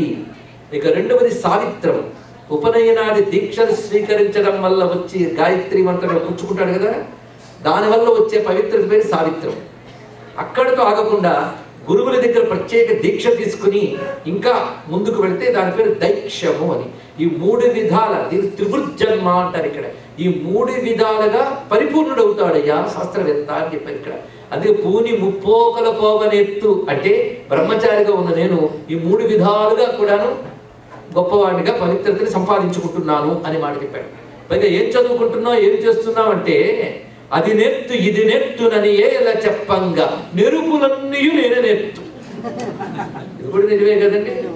అందుకే వేదా శాస్త్రాన్ని శిల్పాస్తి ఇవన్నీ కూడా ఏతత్ సర్వం జనార్దన అంటున్నాం కదా. అది వేదము శాస్త్రం అన్న ఆయన నుంచే వచ్చాయి, సర్వజ్ఞుడు ఆయనే, అది అన్ని తెలిసిన వాడు అనే మాట ఇందులో స్పష్టంగా ధ్వనింపజేస్తున్నాడు ఇక్కడ. పైగా వరులుగారు నాకు వరులకు నేనవదు.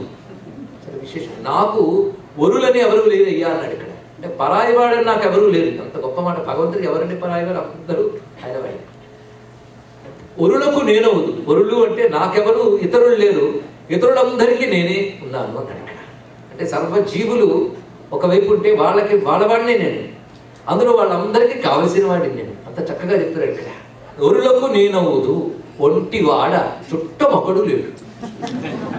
అందరి వాట ఎవడు చుట్టం కట్ట.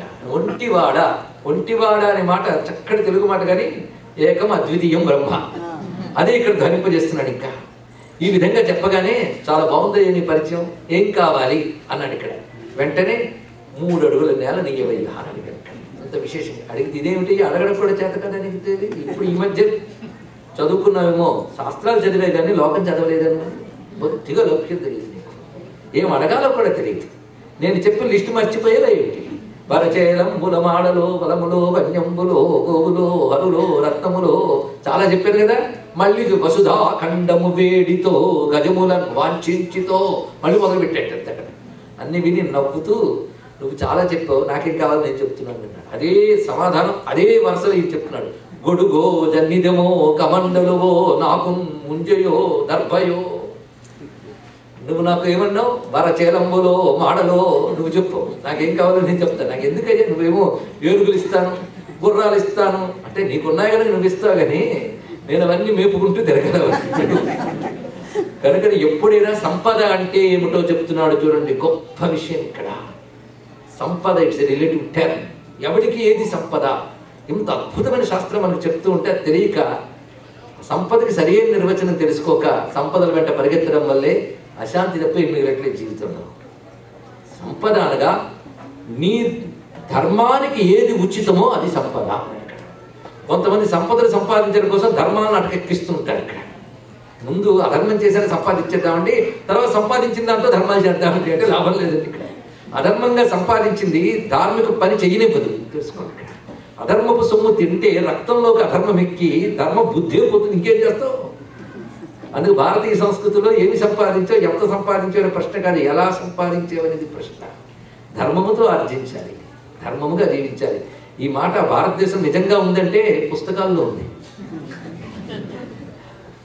మరి ఎక్కడున్న అవినీతి ఎక్కడా లేదండి అని ప్రపంచానికి తెలుస్తున్న అంశమే కదా. అంటే శాస్త్రాల్లో ఉన్న ధర్మం పుస్తకాల్లోనే పరిమితం చేసి తప్ప జీవితాల్లోకి తెచ్చుకోలేదు. అది వచ్చినటువంటి దురదృష్టం.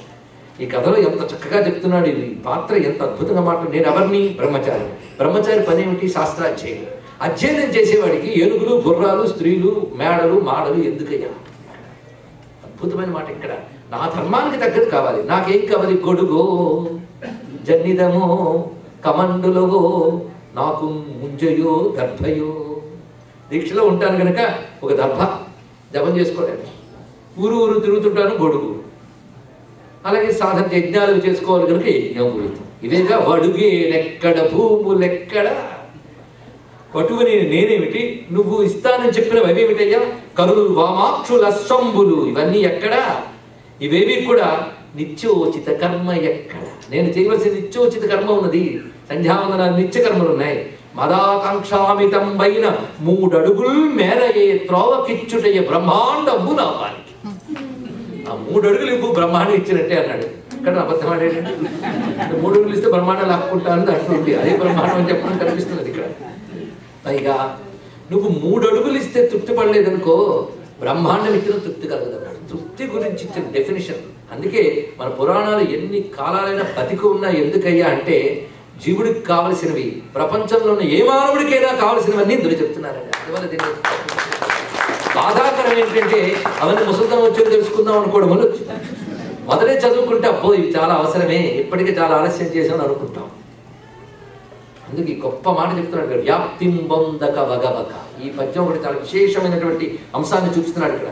వ్యాప్తిం బొందక వగవక ప్రాప్తంబగులేశమైన 10,000ను తృప్తించందని మనుజుడు సప్తద్వీపములనైన చక్కంబడుని.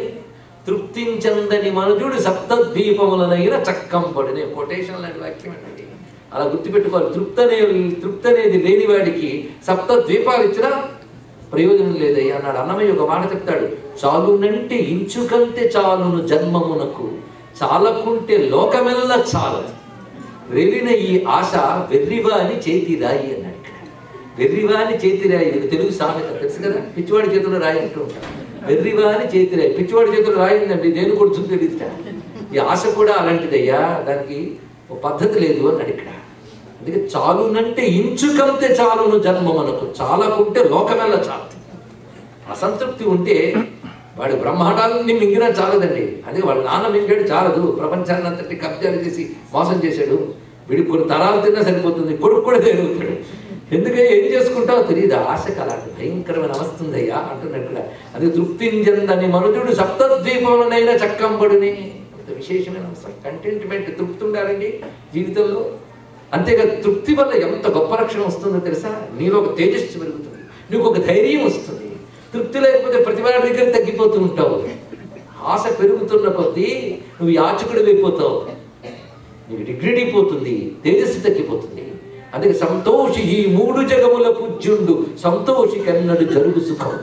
సృష్టిలో అందరి చేత పూజింపబడేవాడు ఎవడంటే సంతృప్తి కలవాడే అన్నాడు ఇక్కడ. సంతృప్తి అనేది లేకపోతే తేజస్సు ఎలా తగ్గిపోతుందంటే, జ్వలిస్తున్న అగ్నిహోత్రంలో నీరు పడితే ఆ అగ్ని ఎలాగా తేజస్సు పోతుందో, అదేవిధంగా అసంతృప్తి ఉన్నటువంటి వాడికి వాడి తేజస్సు, వాడి యొక్క స్వతసిద్ధమైన బలము క్షీణిస్తాయి. సుమారు చెప్పాడు. ఎంత విశేషమైన అంశం ఇక్కడ.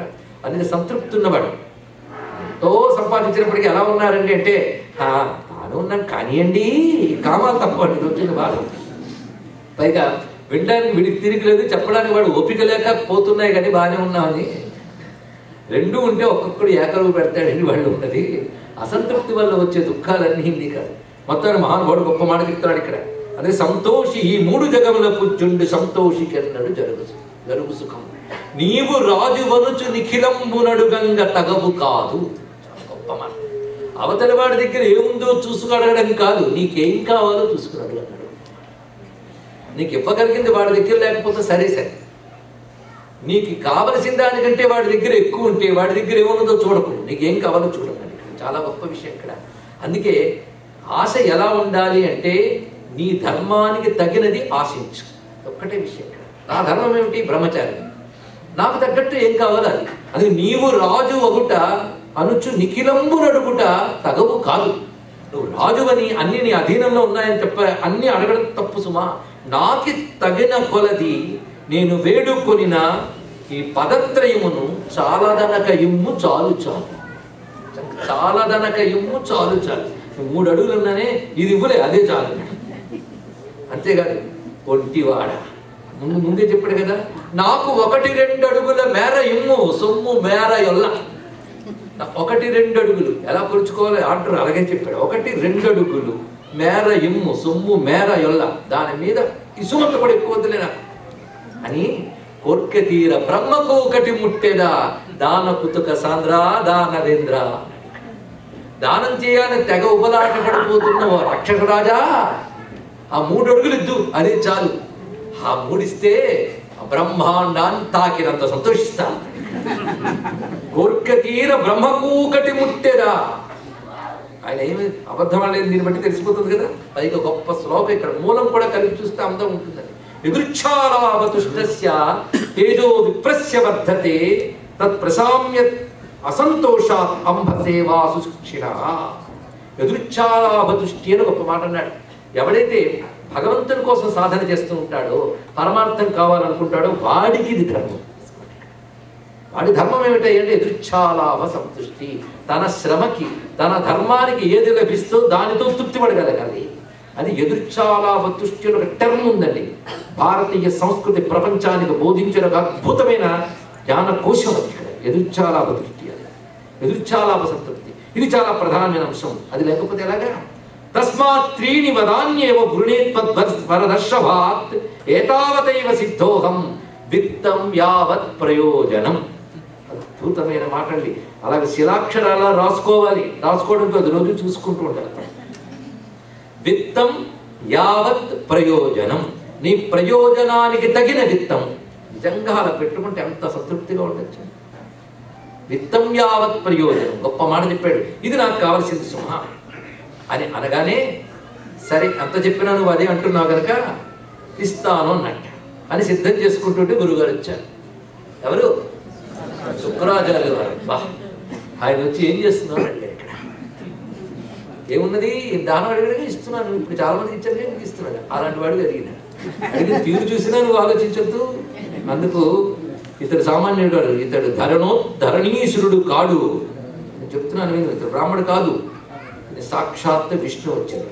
మొత్తం నీ యొక్క సమస్త సంపదలు లోకములు అన్ని లాక్కోవడానికి వచ్చాడు. ఇందులో సందేహం లేదు సుమా. కానీ ఇప్పుడు కానీ ఇతడికి ఇచ్చేవా మొత్తం నశించిపోతాం. అరే మరి ఇస్తాను మాట ఇచ్చే, ఏం చెయ్యాలి? ఇలాంటప్పుడు మాట తప్పడం తప్పు కాదయ్యా అన్నాడు. ఇక్కడ అపధర్మములు కొన్ని ఉంటాయి.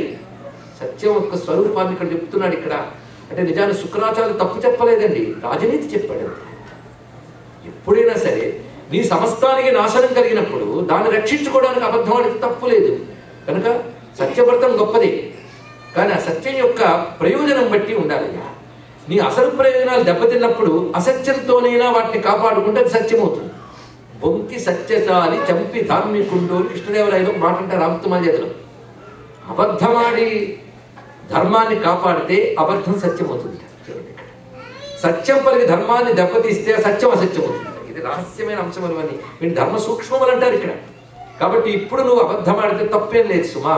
ఎందుకంటే స్త్రీషు నర్మ వివాహేచ ఉచ్యర్థే ప్రాణ సంకటే బ్రాహ్మణార్థే హింసాయాం నానృతం స్యాజ్జుగుప్సితం. ఇది మూలంలో చెప్తున్న శ్లోకం. స్త్రీలను రక్షించడంలో, వివాహాలు చేయడంలో, ఒకరి యొక్క జీవికని కాపాడడంలో, ప్రాణాలని రక్షించడానికి, గోవులని వేదవేత్తల్ని కాపాడడానికి అబద్ధమాడినా అది దోషము కాదు, సత్యమే. దీన్నే చక్కగా అనువదించారు. వారిజాక్షులందు వైవాహికములందు ప్రాణ విత్తమాన భంగమందు చకిత గోకులాగ్ర జన్మరక్షణమందు వంకవచ్చు అగము పొందదధిపా అని పోతన గారు చక్కగా తెలుగు చేశారు. అయితే గొప్ప మాట అంటున్నాడు మహానుభావుడు. ఇక్కడ నువ్వు చెప్పింది నిజమే, నేను ఇప్పుడు అబద్ధమాడిన దోషం రాదు. కానీ ఇప్పుడు నా దగ్గరకు వచ్చి అడిగిన వాడు ఎవడు? ఇలాంటి అవకాశం ఎప్పుడైనా వస్తుందా? ఇలాంటి అవకాశం ఎవరికి దొరుకుతుంది చెప్పు ఇక్కడ. పైగా చిత్రం ఏంటంటే, ఒకవేళ నేను ఇప్పుడు అబద్ధమాడి కాపాడుకున్నాను అనుకో, లేదా సత్యం తప్పి నా సంపద నా రాజ్యము నన్ను కాపాడుకున్నాను అనుకో, కాపాడుకున్నా మాత్రం నిలుస్తాయా? ఇప్పుడు కాపాడుకుంటా, తర్వాత ఎప్పటికప్పుడు పోవాల్సి వస్తుంది. ఇవైనా నా నుండి పోతాయి, నేనైనా వీటి నుండి పోతాను. ఇది ఎప్పటికైనా తప్పదు. ఎలాగా నశిస్తాయి. ఎలాగా నశించే వాటిని కాపాడుకునే ప్రయత్నంలో శాశ్వతమైన పరమాత్మ ఎదురుగా ఉన్నప్పుడు ఆయనకి కాదని ఎలా పంపించగలనయ్యా? ఒక్కడు గుర్తుపెట్టుకో, ప్రపంచంలో దాచుకున్న వాడి పేరు నిలవదు, ఇచ్చిన వాడి పేరే నిలబడుతుంది. ఇది గొప్ప మాట చెప్పారండి. ఎంత దాచుకునే అప్పుడే మనలు త్యాగం చేసిన వాళ్ళనే అంటారు లోకం. అందుకే కట్టుకున్న కోటలు కూలిపోయాయి, వాళ్ళు చేసిన మంచి పనులు మిగిలిపోతాయి. నేను రాజుని, నాకు పూర్వం ఎందరో రాజులు ఉన్నారు, మనం ఎవరిని తలుచుకుంటున్నాం ఒక్కసారి ఆలోచించు. కారే రాజులు రాజ్యములు కలుగవే గర్వోన్నతిని చెందరే. నిజానికి ఇలాంటి పద్యాలు అసెంబ్లీలో పార్లమెంట్లో రోజు రాస్తూ ఉంటే ఈ 5 ఏళ్ల రాజులు ఉన్నారే దోమల్లా గుచ్చి వెళ్ళిపోయేవాళ్ళు, వాళ్ళు కుంభకోణాలు చేయకుండా బాగుపడతారని ఆశ. కారే రాజులు రాజ్యములు కలుగవే గర్వోన్నతిని చెందరే. ఒక్కొక్కడికి చూడాలంటే నిన్న మనడు ఒకరు కొరగాడు, ఇవాళ పదవిలోకి రాగాడు ఎంత పవరు, ఎంత అహంకారం, పెద్ద లేదు చిన్న లేదు. గర్వోన్నతిని చెందరే వారేరి సిరి మూట కట్టుకొని పోవంజాలని. వెళ్ళారా ఏమిటి ఇవన్నీ పట్టుకుని? సిరి మూట కట్టుకొని పోవంజాలనే భూమిపై పేరేనంగలదే. అన్నమయ్య గొప్ప మాట చెప్తారండి ఇక్కడ. ఒక్కొక్కడ అహంకారానికి అన్నమయ్య పెట్టినటువంటి పెట్టు గొప్పగా పెట్టాడు. ఎందుకంటే అనేక మంది పుడుతున్నారు పోతూ ఉన్నారు, దీనిలో అహంకారాలు ఇవాళ 11 రేపు ఉంటుందా లేదా. అయ్యా కల్పకాలం 100 కల్పాలు పాలించే పదవి బ్రహ్మగారికి ఉంది. ఒక్కొక్క బ్రహ్మకు ఒక్కొక్క పేరు, ఒక్కడి పేరైనా చెప్పగలరా? బ్రహ్మలు అన్నానే తప్ప ఒక్కొక్క బ్రహ్మకు ఒక పేరు ఎవరికి తెలుసు? అందుకే కల్పాలు పాలించిన బ్రహ్మలకే దిక్కు లేదు, వీళ్ళకి ఒక దిక్క అన్నట్టు. ఇక్కడ వెనకటి బ్రహ్మలు వేవేల సంఖ్యలు ఎనసి బ్రహ్మాండములు ఎలిరట. పెనగొని వారెల పేరులు మరచిరి మనుజ కీటముల మరబ్బరు. మనుజ కీటములు హరియే ఎరుగును అందరి బ్రతుకులు ఇరుగున ఇతని ఎరుగుటే మేలు. విశేషంగా ఇప్పుడు మహానుభావుడు. అందుకే అహంకారాలు అప్పటికి శాశ్వతానికి ఇస్తాయి. ఒక్కసారి ముందు కనుక చూస్తే నీలాంటి వాళ్ళు అందరూ పుట్టిపోయారైన కాలం కహకహ నవ్వుతుందని ఇక్కడ. అందుకే కారే రాజులు రాజ్యములు కలగవే గర్వోన్నతిని చెందరే వారేది సిరి మూట కట్టుకొని పోవంజాలరే భూమిపై పేరేనంగలదే. శివి ప్రముఖులు ఈరే కోర్కులు ఒక్కొక్కరు మహానుభావులు రీతిని యశక్కాములై ఇరే కోర్కులు వారలను మరచిరే ఈ కాలము వర్గవా. ఎవరి గురించి చెప్పుకుంటున్నాం? మన శివ చక్రవర్తి గురించి చెప్పుకుంటున్నాం, మరొక చక్రవర్తి గురించి చెప్పుకుంటున్నాం. ఏది త్యాగం చేసుకున్న వాళ్ళ గురించి చెప్పుకుంటున్నామే కానీ దాచుకున్న వాళ్ళ గురించి చెప్పుకోవట్లేదు కదయ్యా. కనుకనే ఇచ్చినవాడు ధన్యుడు. నేను ఇప్పుడు త్యాగం చేస్తున్నా, త్యాగేనికి అమృతత్వ మానసు. అది ఒక్కసారి చూడు. ఒకవేళ నేను రాజ్యం కాపాడుకుంటే, సంపద కాపాడుకుంటే, నేను దానవరాజు ముల్లోకాలుగా అధిపతిని పేరే మిగులుతుందే తప్ప అందరికీ అన్నీ ఇచ్చిన వాడికి నేనిచ్చానన్న కీర్తి దక్కుతుందా? అందరికీ అన్నీ ఇచ్చేవాడు ఎవరు? నారాయణ. పైగా ప్రతివాడు కోరుకునేది లక్ష్మి, ఐశ్వర్యం. అది అందరికీ కావాల్సింది. ఆ లక్ష్మీదేవికి ఆయన అధీనంలో ఉంది, ఆయన చేతిలో ఉంది లక్ష్మీదేవి, అంత అందుబాటులో ఉంది. స్వేచ్ఛగా ఆ లక్ష్మి ఆయన అధీనంలో ఉంది. ఆ తల్లి ఆయన అధీనంలో ఉంది అని చెప్పిన పద్యం అద్భుతంగా చెప్తున్నాడు. ఆదిం శ్రీ సతి కొప్పుపై నురముపై అంశోత్తరీయంబుపై పదాబ్జంబులపై కపోల తటిపై పాలిండ్లపై నూత్న మర్యాదంచెందు కరంబు క్రిందగుట మీదన్నా కరంబుంట మేల్గాదే రాజ్యము గీజ్యము సతతమే కాయంబు నాపాయమి. అది శ్రీగతి కొప్పుపై నురముపై అంశోత్తరీయంబుపై పారాబ్జంబులపై. ఈ వర్ణన చూస్తున్నప్పుడు భౌతికంగా చాలా మంది శృంగార వర్ణన అంటారు, కానీ ఇందులో విశేషం ఏంటంటే అమ్మవారు సంపూర్ణంగా ఆయన చేతికి అధీనం. లక్ష్మి ఎవరి చేతికి అధీనముగా ఉన్నదో ఆ చెయ్యి కిందై నా చెయ్యి పైనున్నదే. ఇంతకంటే ఇంకేం కావాలయ్యా? పైగా ఒకటి, సత్యం నిలిపేటప్పుడు ప్రమాదం వచ్చినా సరే నేను దాని అందే కట్టుబడి ఉంటాను. సత్య పాలన వేరు, సత్య వ్రతం వేరు, రెండుకి చిన్న తేడా ఉంది. సత్యాన్ని పాటిస్తాను అనుకోవాలి, కానీ ప్రాణరక్షణ కోసం ధర్మరక్షణ కోసం సత్యం తప్పవచ్చు. కానీ వ్రతం పట్టినప్పుడు ప్రాణం పోయినా ఏం పోయినా పాటించి తీరడాన్ని వ్రతం అంటారు. ఉదాహరణకి భోజనం చేయడం పాపం కాదు, కానీ ఉపవాసం నాడు భోజనం చేస్తే పాపం. అదేవిధంగా ఇక్కడ కూడా సత్య వ్రతం అంటే ఇది తెలుసుకోవాల్సింది. సత్య వ్రతం వేరు, సత్య పాలన వేరు. ఇప్పుడు నాలుగు సత్య వ్రతమే అనుకో, రెండు విధాల గొప్పతనమే. నిరయంబైన నిబద్ధమైన ధరణి నిర్మూలనంబైన దుర్మరణంబైన కులాంతమైన నిజమున్ కానిమ్ము రనిమ్ము పో హరుడైన హరి అయిన నీరజ భగుండభ్యాగతుండైన నౌ తిరుగన్నేరదు నాదు జిహ్వ వినుమా ధీవర్య వేటికి. నాకు నరకం రాని, చావు రాని, సర్వం నాశనం. నేను మాత్రం ఇచ్చిన మాట వెనక్కి తీసుకోను. పైగా ఒక్కసారి చూస్తున్నాడు నువ్వు ఇప్పుడు చెప్తే నాకు అనిపిస్తుంది ఇందాక తనని పరిచయం చేసుకుంటున్నప్పుడు చెప్పిన మాటలు ఇప్పుడు అర్థమవుతున్నాయి.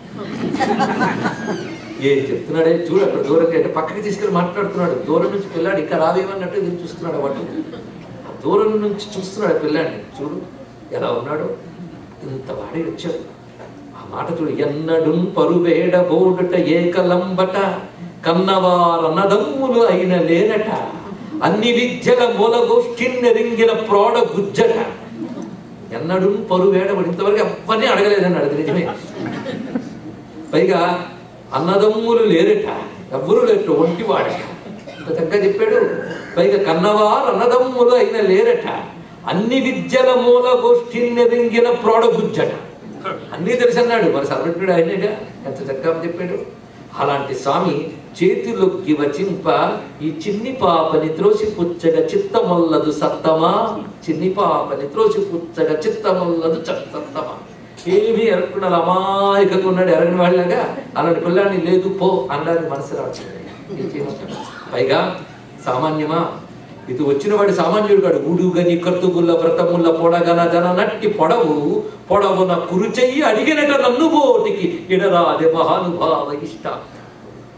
ఇంత వాడి వచ్చాడే, కానీ అసలు ఎంతవాడు అంటే వాడిని పట్టుకోవడం మహా కష్టం, వాడిని సాక్షాత్కరింపజేసుకోవడం మరీ కష్టం. అది ఆయన్ని ఎదురుగా చూడడానికి మహాత్ములు ఎన్ని పనులు చేస్తుంటారయ్యా. ఉడుగని కర్తుగుల్ల వ్రతముల ఆ జీవితములు జన్మలు అనేక యజ్ఞములు చేస్తూ తపస్సులు చేస్తూ ధ్యానాలు చేస్తూ సాధనలు చేస్తున్నా కనబడిన భగవంతుడు, ఒకవేళ కనబడిన అప్రమేయుడు, కొరత కందని వాడు. అలాంటి మహాత్ముడు అసలు ఆయన దేనికన్నా తగ్గుతాడు? తగ్గాల్సిన అవసరం ఆయనకేమున్నది? ఆయన అనంతుడై విశ్వవ్యాపకుడై సహస్రపాతై వ్యాపించినటువంటి మహద్రూపుడే. అలాంటి పొడవైన మహద్రూపుడు నా కోసం పొట్టివాడే వచ్చాడు. అలాంటి స్వామి నా కోసం తగ్గి ఒక్కి చిన్నవాడి కనబడుతున్నాడే. పొడవున కురచెయ్యి పొట్టివాడి వచ్చి అడిగేడినట్ట నన్ను బోటికి. పైగా నన్ను అడగడానికి నేను ఎంత చెప్పా, ఆయన ముందు సర్వవ్యాపకుడైన వాడు, ఏమీ లేని వాళ్ళ నా కోసం ఆయన కష్టపడి తనని తాను తగ్గించుకుని నా ముందు వచ్చి చెయ్యి చాచి నిలబడితే ఈ అవకాశాన్ని ఎలా జారవించుకుంటానని చెప్పు. కాబట్టి నువ్వు చెప్పింది కాదని నేను అన్నగాని ఈయనకి ఇచ్చి తీరుతాను. అవునా? అయితే సర్వనాశనం అయిపోతావు, జాగ్రత్త. దీని వెంటనే శుక్రాచార్యులు చెప్పించారు అనర్థి. ఇక్కడ ఇప్పుడు ఇది చేస్తే జరుగుతుందని చెప్పాడు మహాత్ముడు. మరి ఏం కాదండి. వెంటనే అక్కడ ఉన్నటువంటి భార్యను చూసేట, చూసి రా సైగ, అంతే సైగ. ఆ సైగను అర్థం చేసుకుంది ఆ తల్లి. వెంటనే దానానికి కావలసిన జలం పట్టుకొస్తుంది. అంతేగా ఏం చేస్తున్నానంటే గురువు చెప్పిన బుద్ధి రాదే, ఇలా రా మాట్లాడు అనలేదండి. గొప్ప విషయం ఏంటి, ఆయన అడగడం ఇచ్చేది మొత్తం నాశనం అయిపోతామని మగతికి కావాలి. ఇలాంటివి ఏమి అనలేదు. అందుకే మహాత్మురాలు. అందుకే బలిచక్రవర్తి వీళ్ళు అందరూ గొప్పవాళ్ళు ఎందుకంటే భార్యలు ధర్మపత్ని అవ్వడం వల్ల. ధర్మానికి ఏం కదండి ఇక్కడ ఆవిడ గొప్పతనం ముందు నమస్కరించుకోవాలి. అందుకే ధనుజలోకనాథు దయిత వింధ్యావళి, ఆవిడ పేరు వింధ్యావళి. ధనుజలోకనాథు దయిత, రాక్షస రాజు అయిన బలిచక్రవర్తి యొక్క భార్య వింధ్యావళి. రాజవదన మద మరాళ గమన వటుని కాళ్ళు కడుగ వరహేమ ఘటమున జలము తెచ్చే భర్త సన్నయరి. తీసుకొస్తావా, ఏమంటావా, ఏం లేదు, సైగ చేశాడు అంతే. వెంటనే నీళ్ళు పట్టుకొచ్చింది. ఇక్కడ వస్తే వచ్చాడు పిల్లవాడి దగ్గరికి. ఆయన ఏమనుకుండా నిలబడ్డాడు. సరేనయ్యా దానం ఇస్తాను, ఆ పాదాలు ఇలా తీసుకురా అన్నట్టు అంటున్నప్పుడు కళ్ళ నీళ్ళు వస్తున్నాయి. ఒకసారి ఇందాక కడిగాను, ఎవరు తెలియక కడిగాను, తెలిసి కడుగుతున్నా. వచ్చినప్పుడు కడిగాను, ఇప్పుడు దానం కోసం కడగాలి, కడిగి దానం ఇవ్వాలి. ఇంతకంటే భాగ్యం ఏమిటి? రమ్మా మానవ కొత్తమ లెమ్మా నీ వాంఛితంబు లేదనకిత్తు. రావయ్యా, నువ్వు అడిగిన కోరిక కాదనకుండా ఇస్తాను. తెమ్మా అడుగుల నిటు రానిమ్మా కడుగంగా వలయు నేటికి తడయను. ఇంకా ఆలస్యం చేస్తావేంటయ్యా, ఇదిగో బంగారు బళ్ళు పెట్టా పాదాలు అంటున్నప్పుడు బలిచక్రవర్తి ఎంత ఆర్తి, ఎంత తపన, ఎంత వేగం ఆ పాదాలను అక్కడ చూస్తాడా. ఎప్పుడైతే ఆ విధంగా బలిచక్రవర్తి అన్నాడో స్వామి నవ్వుతూ ఆ పాదాన్ని చాచేట్టు ఆ పళ్ళలో పెట్టండి. ఆ చాచిన పాదాలు ఒక్కసారి నమస్కారం చేసుకోవాలి. సామాన్యమా అది? బలి దైత్యేంద్ర కరద్వయీకృత జల ప్రక్షాళన వ్యాప్తికి కలితానమ్ర రమాలలాట పదవీ కస్తూరికా శాదము నలినామోదము రత్నము పురిత నానా వేదమున్ పాదమున్ చాచే. ఎలాంటి పాదాన్ని చాచేడయ్యా అంటే అతను కడుగుతాడని పాదం చాచాడు. ఈ పాదం సామాన్యం కాదు. ఆ పాదానికి కుంకుమ సింధూరము అంటుందిటండి, ఎప్పుడు అంటుతూ ఉంటుంది దానికి. ఏమిటా సింధూరము కుంకుమ అంటే లక్ష్మీదేవి నమస్కరించినప్పుడు ఆమెను పాపిట సింధూరం, ఆమె నొసట కుంకుమ అంటుకున్న పాదం. అంత అందమైన మాట ఇక్కడ. అని కలితానమ్ర రమాలలాట పదవీ కస్తూరికాశాదము నలినామోదము రత్ననూపురిత నానా వేదము పాదము. ఆ పాదములకు కట్టినటువంటి నూపురాల్లో వేదనాదాలు రవళిస్తున్నాయి, అది విష్ణు పాదములు. అలాంటి పాదములు ఇప్పుడు వటువు పాదములుగా కనబడుతూ దాన్ని చాచాడు. ఇక సామాన్యమైన చరణముల సురలోక సముద్ధరణము నిరత శ్రీ కరుణము అఖిల నిగమాంతాలంకరణము భవ సంహరణము హరిచరణము నీట కడిగి అసురోత్తముడు. సురలోక సముద్ధరణము, ఇది దేవలోకాన్ని ఉద్ధరించగలిగేటువంటి చరణములు. అలాంటి దివ్య చరణములు చాచాడు. పైగా నిరత శ్రీకరుణము, ఎల్లవేళలా సంపదలు కలిగినవి, దయ కలిగినటువంటివి. నిఖిల నిగమాంతాలంకరణం, వేదములకు అలంకారములైనటువంటి భవ్య చరణం అది. అలాంటి పాదముల్ని చాచాడు ఇక్కడ. అప్పుడు ఆ పాదములు కడుగుతున్నట్ట. ఆ కడుగుతున్నప్పుడు ఎంత ఆనందపడుతున్నాడో మహానుభావుడు ఇక్కడ. బ్రహ్మ కడిగిన పాదము, బ్రహ్మము దానిని పాదము. బ్రహ్మకు కూడా కడగడానికి అవకాశం ఇచ్చాడు బలిచక్రవర్తి, అది తెలుసుకోవచ్చు. సామాన్యం కాదు కదా. ఇప్పుడు తర్వాత కడుగుతాడు బ్రహ్మ. అందుకు ఈ దివ్యమైనటువంటి ఆ చరణాన్ని ఆయన ముందు కడిగాడు బలిచక్రవర్తి, తర్వాత కడిగాడు బ్రహ్మ. అండి బ్రహ్మగారి కంటే గొప్పవాడు ఈయనే. ఆ పాదములు కడుగుతూ ఆనందపరవశుడై ఆ నీళ్లు జల్లుకుంటున్నాడు. పైగా ఆ తల్లి అక్కడి నీళ్ళు పోస్తూ ఉంటే ఆ జలములతో పాటు తన ఆనందాశ్రయ జలములు కూడా కలిసిపోయి స్వామి పాదములు కడిగే. సామాన్యం కాదు ఇక్కడ. అలాంటి ఆ జలముని తలపై జల్లుకుని ఆనందపరవశుడై చేతులు ధారపోస్తున్నాడు. విప్రాయ ప్రకట వ్రతాయ భవతే, విప్రాయ ప్రకట వ్రతాయ, ఇప్పుడు దానం చేస్తున్నాడు. ఏమిటి? త్రిపాదధరణీం దాస్యామి తుభ్యం. త్రిపాదధరణి, 3 అడుగుల నేల నీకు ధారపోస్తున్నాను అని ఇంకా సంకల్పం చెప్పి ధారపోసేవాడు లేదో తన పని తాను చేయడం మొదలుపెట్టాడు. పైగా వచ్చిన పని వెంటనే చేసేవాడని చెప్తున్నాను లేని. అందుకు ఒక పాదంతో, ఒక పాదం ఉన్న భూమి కప్పి, ఒక పాదంతో భూమిని తట్టి కొలిచెట్ట, రెండవ పాదంతో నేల కొలుస్తున్నాడు. ఆ కొలుస్తున్నప్పుడు వామనుడు త్రివిక్రముడై పెరుగుతున్నాడు. ఆ పెరుగుతున్న వైనాన్ని చూపిస్తున్నారు. ఇంతింతై వటుడింతయై మరయుతానింతై నభో వీధిపైనంతై తోయద మండల భ్రమున కల్లంతై ప్రభారాశిపైనంతై చంద్రునికంతయై ధ్రువునిపైనంతై మహర్వాటిపైనంతై సత్యపదోన్నతుండగుచు బ్రహ్మాండాంత సంవర్ధియై ఇంతింతై వటుడింతయై. పోతన గారు ఇచ్చిన పద్యం ఇంతో అంతో తెలుగుదేశం వాళ్ళందరికీ గుర్తుంటుందండి. ఇంతింతై వటుడింతయై, ఎంత అందమైన పద్యం ఇచ్చారు. అయితే ఈ పద్యాన్ని జాగ్రత్తగా చదివితే చాలా అన్సైంటిఫిక్ అండి అన్నాడు ఒక ఆయన. ఇంతింతై వటుడింతయై మరుయుతానింతై నభో వీధిపైనంతై తోయద మండల భ్రమణ కల్లంతై. ఆ మేఘముల పంక్తిని కూడా దాటిపెట్టాడు. దాటిపోయి ప్రభారాశిపైనంతై చంద్రునిగంతయ్యి అన్నాడు ఇక్కడ. సూర్యాది జ్యోతిర్మండలాన్ని దాటిన తర్వాత చంద్రుడిని కూడా దాటాడు. ఈ మాట అంటే ఎవడు ఒప్పుకుంటాడు? సైన్స్ తెలిసిన మాట. చంద్రుడి తర్వాత దాటాడండి ఒప్పుకుంటాం, కానీ సూర్యుని దాటి చంద్రుడు ఉన్నాడా? ఇదో తెలియాలి. ఇక్కడ కొంచెం వేద జ్యోతిషాన్ని కొంచెం అర్థం చేసుకోవాలి.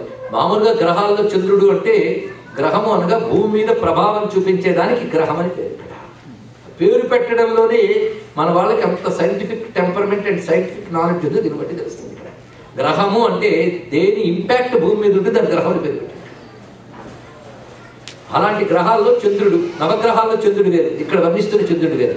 ఇక్కడ చంద్రుడు అంటే సూర్యాది మండలాన్ని దాటినటువంటి అంతరిక్షంలో ఒకనొక చల్లని స్థితి ఏదో ఉంటుంది. దాని ఋషులు తపస్సుతో దర్శించారు, దాన్ని చంద్రమండలం అన్నారు. ఇది ఇంకొక రహస్యం ఇందులో దాగి ఉన్నది. వామన చరిత్ర అంతా ఒక యోగ రహస్యం. ఆంతర్యాలు చెప్పడానికి ఇక్కడ కూర్చున్న తాత్వికమైన చింతన చేసే యోగ రహస్యం. స్వామి పెరిగాడు. ఆ పెరిగినప్పుడు ఎలా పెరిగాడంటే ఒక్కొక్కటి మండలం చూపిస్తున్నారు. సరిగ్గా మూలాధారం నుంచి 3 అడుగులు వెళ్ళండి. ఒక్కొక్కటి బ్రహ్మగ్రంథి విభేదిని, విష్ణుగ్రంథి విభేది, రుద్రగ్రంథి విభేదిని 3 అడుగులు దాటి వెళ్తున్నాడు. ఇక్కడ ఆ కుండలిని శక్తిగా మనలో వ్యాపించాలి స్వామి. ఆ వ్యాపించడం జరుగుతుంది. ఇక్కడ వ్యాపించాలంటే నువ్వు అర్పించాలి. అర్పించాడు మహానుభావుడు, వెంటనే వ్యాపించి కనిపిస్తున్నట్ట. 3ంటిని వ్యాపించిపోయాడు. ఎక్కడి దాకా చేరంటే చంద్రునికంత అక్కడికి వెళ్ళాలి. సూర్యుడి పైన చంద్రుడు అన్నాడు. ఇది తెలియాలి అంటే సరిగ్గా మూలాధార చక్రం నుంచి మొదట ఉండేది అగ్నిమండలం, దాని తర్వాత ఉండేది సూర్యమండలం, దాని తర్వాత చంద్రమండలం. ఇది కుండలిని యోగ శాస్త్రం. కుండలిని యోగ శాస్త్రం విష్ణు భక్తి పరంగా చూస్తే అది విష్ణు శక్తి, శక్తి పరంగా చూస్తే అది లలిత, శివపరంగా చూస్తే అదే శివుడు, ఏదైనా ఒకటేనండి ఇది యోగపరంగా అన్వయిస్తే. ఎందుకంటే భాగవతంలోనే దహర విద్య మొదలైన చూపించారు. అంటే అనాహతంలో ఎలా ధ్యానం చేయాలి, మణిపూర్వంలో ఎలా ధ్యానం చేయాలో భాగవతం సుఖగీతంలో చెప్పారు. అది ఇక్కడ అర్థం చేసుకోగలిగితే మూడింటిని దాటుకుంటూ వెళ్ళిపోతున్న స్వామి ఇక్కడ చూపిస్తున్నారు ఇక్కడ. అందుకే చంద్రుని కంతయ్యి అన్నప్పుడు ఇక్కడ సరిగ్గా సూర్యమండలం అయిపోతుంది మనకి భూమధ్య స్థానంలో, ఆ పైన ఉన్నదంతా చంద్రమండలం శాస్త్రాలు. అది అంశం ఇక్కడ. అలా వ్యాపించిపోయిన భగవాను అర్థంలో తీసుకోవాలి ఇక్కడ. అంతేగాని వెంటనే మన వాళ్ళకి సైన్స్ తెలియదు కాదు, వాళ్ళకి తెలిసిన సైన్స్ మనకు తెలియదని తెలుసుకోవాలి. దీనిలో గ్రహించవలసిన గొప్ప అంశాలు. పైగా ఎదుగుతున్న దశలో భౌతికంగా ఇది చూపిస్తున్నాడు, తాత్వికంగా మనం యోగపరంగా చూడవలసింది. ఆ వెళుతున్నది ఒక పాదంబున భూమి కప్పి దివి వేరొంటని నిరోధించి, మొత్తం క్రింద పైన అంతే కదండి, ఇంక మిగిలింది ఏమైనా ఉందా? సృష్టి అంతా ఒకటే, క్రింద పైన మరొకటి లేదు. క్రింద అంటే నువ్వున్న చోటికి క్రింద, పైన అంటే నువ్వు చున్న చోటికి పైన, అంతే కదా. మధ్యలో నువ్వున్న చోటు కనుక నీ సృష్టిలో ఏది కింద ఏది పైన ఇట్స్ రిలేటివ్. నువ్వున్న చోటు బట్టి చెప్తావు కింద పైన అని ఆలోచించండి ఇక్కడ. అందుకే ఎంత కాదన్నా పైన అంతా కలిపి ఒకటి, కిందంతా ఒకటి, అంతే కదా ఇక్కడ. అందుకే ఒక పాదంతో మొత్తం క్రిందంతా కొడిచేట, ఇంకో పాదంతో పైన అంతా కొడిచేట. ఇక్కడ వచ్చిన సమస్య, ఎన్ని అడుగులు నేను కమిట్ అయ్యాడు? 3 అడుగుల్లో 2 అడుగులకు మొత్తం అయిపోయింది, ఇంకో అడుగు బాకీ పడిపోయాడు. నువ్వేమన్నావు? 3 అడుగులేనా, నాకు తగ్గట్లేదే. పైగా బలిచక్రవర్తి 3 అడుగులు ఇచ్చాడు చెప్పుకుంటే సిగ్గుచేటు అని పెద్ద పెద్ద మాట్లాడేవే. నేను అడిగిన 3 అడుగులే నువ్వు ఇంకా పూర్తిగా ఇవ్వలేకపోయి ఏమైంది నీ అహంకారం? చూడండి ఇక్కడ అహంకారానికి ఇక్కడ దెబ్బ కొట్టాడు భగవంతుడు. అహంకారానికి చూపించిన గొప్ప పాఠం ఇది. ఒకటి, నీకు సంతృప్తి లేదా? ఇన్ని లోకాలు ఆక్రమించుకుని వాడి పదవి వీడి పదవి తీసుకుంటూ ఉంటావు, సంతృప్తి లేకపోతే నాశనం అయిపోతావు అని ఉపదేశంలో చెప్పాడు అంతే. అంతేకాదు ఏమనుకుంటున్నావు? 3 అడుగులు అంటే నువ్వు కనబడుతున్న అడుగులు అనుకుంటున్నావు. ఈ కొలత కూడా రిలేటివ్. నీ బుద్ధితో చూసే అడుగు వేరు, నా బుద్ధితో చూసే అడుగు వేరు, తెలుసుకో ఇక్కడ. కనుక ఎవరితో? నా బుద్ధితో, నా కొలతతో నేను చెప్తున్నాను ఇక్కడ. నువ్వు చూసావా? నీకున్నదంతా ఏమైంది? నా 2 అడుగులతో అయిపోయింది, ఇంకేముంది నీకు అన్నాడు. ఇది గొప్ప ప్రశ్న ఇక్కడ. అహంకారం కొట్టిన దెబ్బ. అందుకే నాకెంతుంది అంతుంది అని అహంకరించద్దు. మొత్తం తొక్కుపెట్టేస్తాడు మహానుభావుడు. మొత్తం 2 అయిపోయాయి, ఇంకా 3వ అడుగు పెట్టాడు, ఇంకా బాకీ పడిపోయాడు. పైగా వెళుతున్న స్వామిని చూస్తున్నాడు బలిచక్రవర్తి దగ్గర నుంచి. ఎలా ఉందంటే రవిబింబం ఉపమింప పాత్రమగు ఛత్రం వై శిరోరత్నమై శ్రవణాలంకృతమై గళాభరణమై సౌవర్ణ కేయూరమై చవిమత్ కంకణమై కటిస్థలి నుదంచద్వస్త్రమై నూపుర ప్రవరం వై పదపీఠమై పటుడుతా బ్రహ్మాండము నిండుచో. అద్భుతమైన పద్యం రవిబింబం ఉపమింప పాత్రమగు ఛత్రం వై. స్వామి ఎదుగుతూ ఉంటే మొట్టమొదటి సూర్యమండలం ఎలా కనబడిందంటే గొడుగులా కనబడింది. ఛత్రం వై, కొంతసేపటికి శిరోరత్నమై, శిరస్సుపై రత్నంలా కనబడుతుంది. శిరోరత్నమై శ్రవణాలంకృతమై, తర్వాత చెవులకు పెట్టుకున్న అలంకారంలా కనబడుతుంది.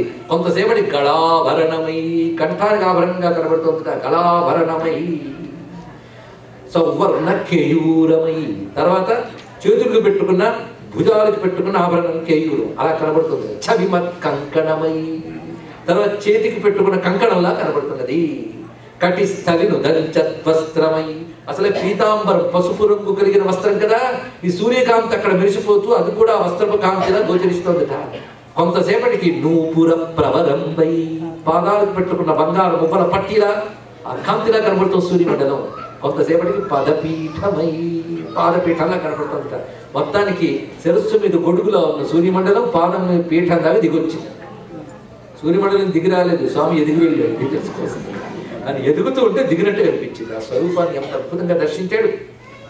మొత్తానికి ఈ పద్యంలో మనం గమనించవలసిన అంశం స్వామి యొక్క విరాట్ రూపవర్ణన ఇక్కడ కనబడుతున్నది. అసలు సాధారణంగా ఎక్కడ భాగవత కథ మనం ఆపేస్తామో అక్కడ అసలు కథ మొదలవుతుంది. ఇక్కడుంది, అయిపోయిందిగా కదా, ఇక్కడుందండి అసలు కథ పట్టుకోవాల్సింది. ఇక్కడ అసలు రహస్యములన్నీ ఇక్కడ ఉన్నాయి. స్వామి మొత్తం వ్యాపించి కనబడుతున్నాడు. ఆ వ్యాపించి కనబడినటువంటి శ్లోకములు చాలా విశేషంగా మనకి మూలంలో కనబడితే పోతన గారు ఏది తీసుకోకుండా గొప్పగా రచించారు. కానీ ఒక్క శ్లోకాన్ని మనం మనసారా పట్టుకుని ధ్యానం చేసుకుందాం. ఆ శ్లోకంలో విశేషమైన అంశం మనం కనిపిస్తున్నది ఇక్కడ. స్వామి అలా ఒక పాదంబున భూమి కప్పి దివి వేరెంటన్ నిరోధించి ఒండొకటన్ మీద జగమ్ములెల్ల తొడి నుండంటన్ విలంఘించి పట్టక బ్రహ్మాండ కటాహమంపగలి వెండ్రంబై పగులు కానరానీక ఒకడై వాదృగలభ్యుడై హరివి ముండొప్పార విశ్వాకృతి. వాదృగలభ్యుడై గొప్ప మాట వేశారు. వాక్ దృక్ అలభ్య అంటే చూపుకి మాటకి కూడా దొరకని వంట. ఎంతున్నాడయ్యా అంటే అంత. అందుకే భగవంతుడి గురించి మనం చూడాలనుకుంటే చూడగలమా? ఇక్కడ విశేషమైన అంశం. ఇదంతా వైదిక రహస్యం చెప్తున్నాడు. ఇక్కడ భగవంతుడు 2 స్వరూపాలు ఉన్నాయి. అణోరణీయ మహతో మహీయ 2 రూపాలు. ఆయన అణువు కంటే అణువు అంటే అత్యంత సూక్ష్మము. సూక్ష్మం అంటే నలుసని కాదండి ఇక్కడ అర్థం. సూక్ష్మం అంటే మన ఇంద్రియాలతో పట్టలేనిది అని అర్థం. ఇక్కడ ఇంద్రియాలతో పట్టలేని సూక్ష్మం. ఇప్పుడు ఆకాశం ఉందని అందరూ ఒప్పుకుంటాం, కానీ ఎవరైనా పట్టకి చూపించగలరా ఇక్కడ? కదా మనకు తెలిసి పంచభూతాల్లో అత్యంత సూక్ష్మమేది ఆకాశం. అది పట్టడం మహాకష్టం. అలాగే పరమాత్మ అణువు కంటే అణువు అంటే అత్యంత సూక్ష్ముడు. ఆయన పట్టడం మహాకష్టం. లేకపోతే మన హృదయ గుహలో ఉంటాడట, చీమ హృదయ గుహలో కూడా ఉంటాడు, ఆఖరి క్రిమికీటకాల్లో కూడా ఉంటాడు. మరి ఎంత ఉన్నాడండి ఆయన? ఒకటి ఉంది అంటే ఉన్నది అనే చైతన్యముగా ఉన్నవాడే ఆయన. అత్యంత సూక్ష్మమైనటువంటి వాడు. అణోరణీయ కనుక భగవంతుడు ఎంత ఉంటాడండి? అణువు కంటే అణువు అని డిసైడ్ అయిపోకు. మహతో మహీయ అని మహత్తు కంటే మహత్తు అన్నారు ఇక్కడ. అత్యంత సూక్ష్మమైన వాడు ఆయనే. అత్యంత స్థూలమైన మహద్రూపం ఆయనే. ఇప్పుడు భగవంతుడు ఏ రూపం మనం చూడగలం? కనుక స్వామి నీ అత్యంత సూక్ష్మమైన హృదయ గుహలో ఉన్నటువంటి నీ రూపాన్ని మేము చూడలేము. పోనీ నీ యొక్క అనంత రూపాన్ని చూడగలమా అంటే విశ్వమంతా వ్యాపించిన మహద్రూపాన్ని ఎక్కడ చూడగలము? 2 చూడలేము. కనుక స్వామి పుట్టివాడై వచ్చినప్పుడు అణోరణీయాలను చూపించాడు, పెరిగినప్పుడు మహతో మహీయాలను చూపిస్తున్నాడు. ఇక్కడ 2 ఆయనే. అది ఎందుకంటే మన హృదయ గుహలో కూర్చోవాలంటే దానికి తగ్గట్టు ఉండాలి. అక్కడికి దానికి తగ్గట్టు వచ్చాక అందుకే ఈయన్ని అనుగ్రహించడం కోసం అంత పొడవైన వాడు ఇంత వచ్చాడంటే వామనుడు. కనుక అందరిలో వామనుడుగా ఉన్నట్టే. వామన శబ్దం సామాన్యం కాదండి. వామనుడు అంటే అత్యంత సూక్ష్మమైనటువంటి వాడు అన్నాడు ఇక్కడ. ఇది ఒక అర్థం అంతే కదా. వామన శబ్దానికి మనకు అర్థం ఉంది. వమనం కరోతి ఇది వామన. వమనము అంటే వెలిగ్రక్కుట. చాలా రహస్యమైన అంతరార్థం. వైదికార్థాలు ఇవి. వెలిగ్రక్కుట లోపల నుండి బయట పెడితే వామనుంట. ఒక పరి జగముల వెలినిడి ఒక పరి లోపలికి కొనుచు ఉభయముతా అని రేపు వస్తాడండి. ఇవాళ వచ్చాడు. ఒక పరి జగముల వెలినిడి ఒక పరి లోపలికి కొని సమస్త బ్రహ్మాండాలు లోపలికి లాక్కుంటాడు. మళ్ళీ తానే వ్యక్తపరుస్తాడు. ఆయన వ్యక్తపరచకపోతే ఎలా వచ్చింది ప్రపంచం? కనుక సర్వ జగత్తుని తన నుంచి వెలిగ్రక్కువాడెవడో ఆయన వామనుడు. అలాంటి వామనుడు ఇప్పుడు ఏమయ్యాడు? త్రివిక్రముడు అయ్యాడు. వామనావతారమా త్రివిక్రమావతారమా? 2వ అవతారంలో ఒక్కటే. త్రివిక్రముడు అయిపోయాడు. త్రివిక్రమ 3 వ్యాపించిపోయిన వాడు. 3 వ్యాపించాడా? ఆ 3 తప్ప మరొకటి లేదు. పైన క్రింద మధ్య 3 వ్యాపించిన వాడు త్రివిక్రముడు. అయితే కొత్తగా వ్యాపించాడా? ఇక్కడ ఉందండి రహస్యం అంతా పట్టుకోవాల్సింది. ఇక్కడ వరకు ఇంతవరకు పద్యాలు కథ కాకరకాయలు అద్భుతంగా అయిపోయాయి. ఇక్కడే కునుకు రావడానికి అవసరమైన సబ్జెక్ట్స్.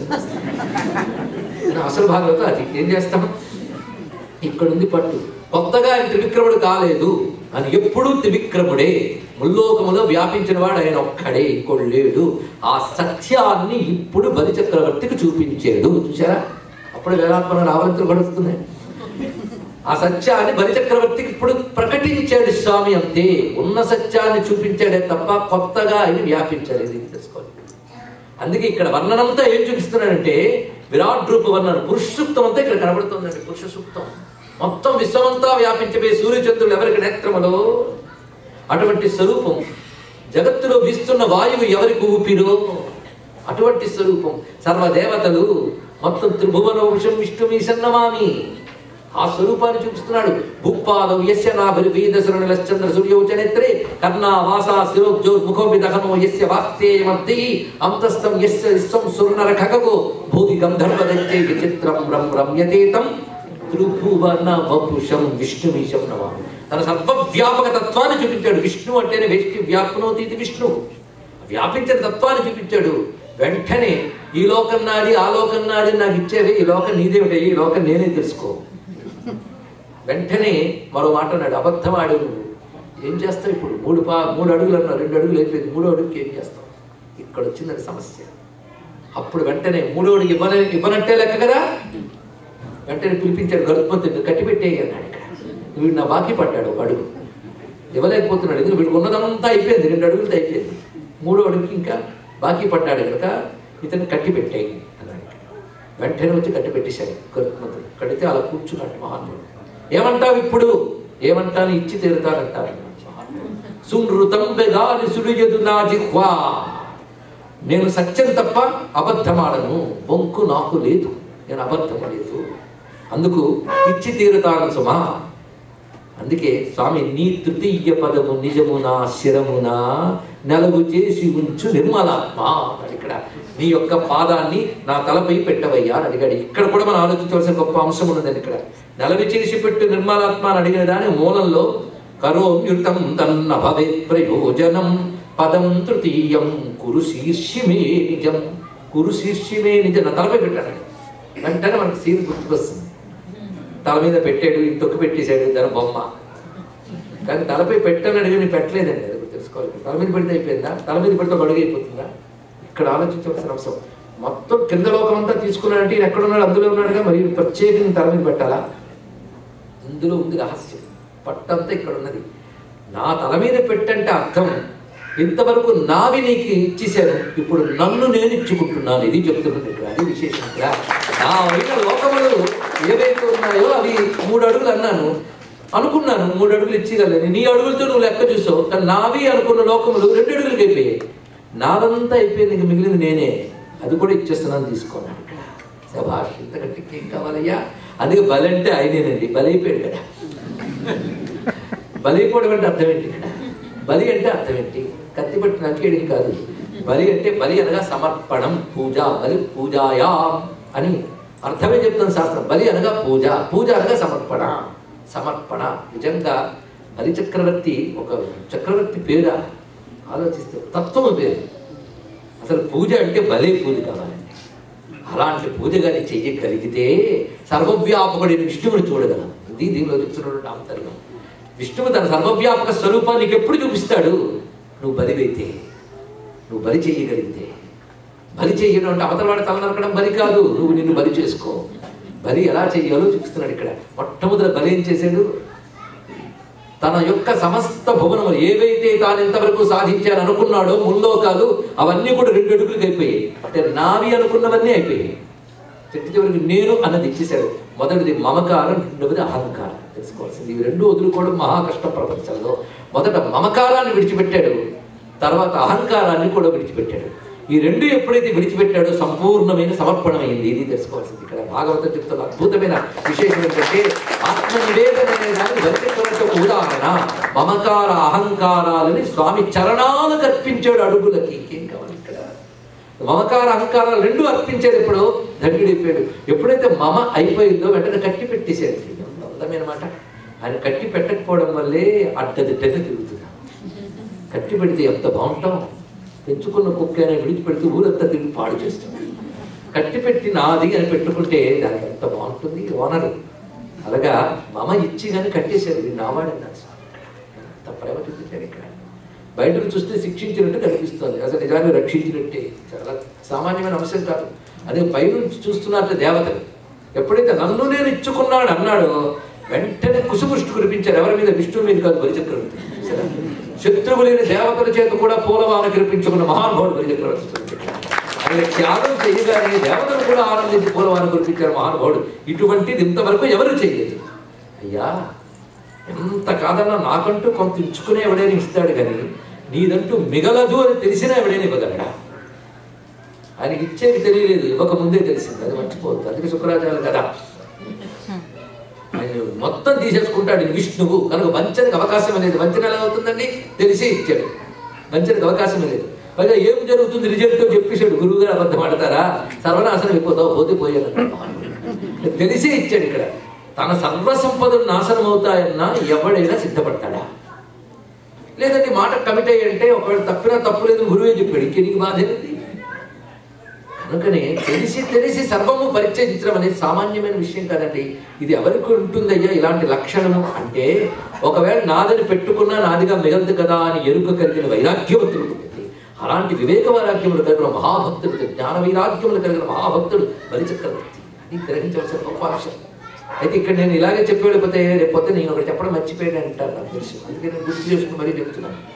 మరి శుక్రాచార్యులు కన్ను పడవడం చెప్పలేదే, భాగవతం లేదు కనుక చెప్పలేదు. అసలు భాగవతం మర్చిపోయి ఎట్టాడు గుర్తుంటే అది గుర్తుంది. నేను పురుగైపోయాడు, అడ్డుకున్నాడు, ఇది పొడిచాడు, ఇలాంటివన్నీ తర్వాత వాళ్ళు పట్టిన కథలు. భాగవతం లేదండి ఈ కథ. తెలుసుకోవాల్సింది ఎక్కడ లేదు. ఇది వృత్తాంతం. ఎందుకంటే శుక్రాచార్యులు సామాన్యుడు కాడు. నిజానికి జ్యోతిష్ శాస్త్రరీత్యా ఒకే గురుతేజం బృహస్పతిగా శుక్రుడిగా 2 భాగాలు అయింది. రహస్యం మొత్తానికి పురాణ కథలన్నీ అంతరిక్షంలో జరిగిన ఒకానొక విశేషాలు, అంతరిక్ష విశేషాలే పురాణ కథలు. దాన్ని పేర్లు పెట్టి చూపిస్తూ ఉంటుంది రహస్యాలు తెలుసుకోవాలి. మొత్తానికి శుక్రాచార్యులు సామాన్యుడు కాడు. గ్రహాల్లో అందగాడు శుక్రాచార్యుడు. శుక్రగ్రహం అనుకూలిస్తే అందంగా ఉంటారట వాళ్ళు. ఇంకోటి జాతకాలు శుక్రుడు ఎక్కడున్నాడో చూసుకోవచ్చు. కానీ లక్షణం అది. శుక్రుడు అందమైన గ్రహం అంటారు ఇక్కడ. భోగం శుక్రుడు యొక్క స్వరూపం, సామాన్యమైనది కాదు. అతడే అందగాడని కనువంకర ఏంటండి, అక్కడ లేదు ఇలాంటివి.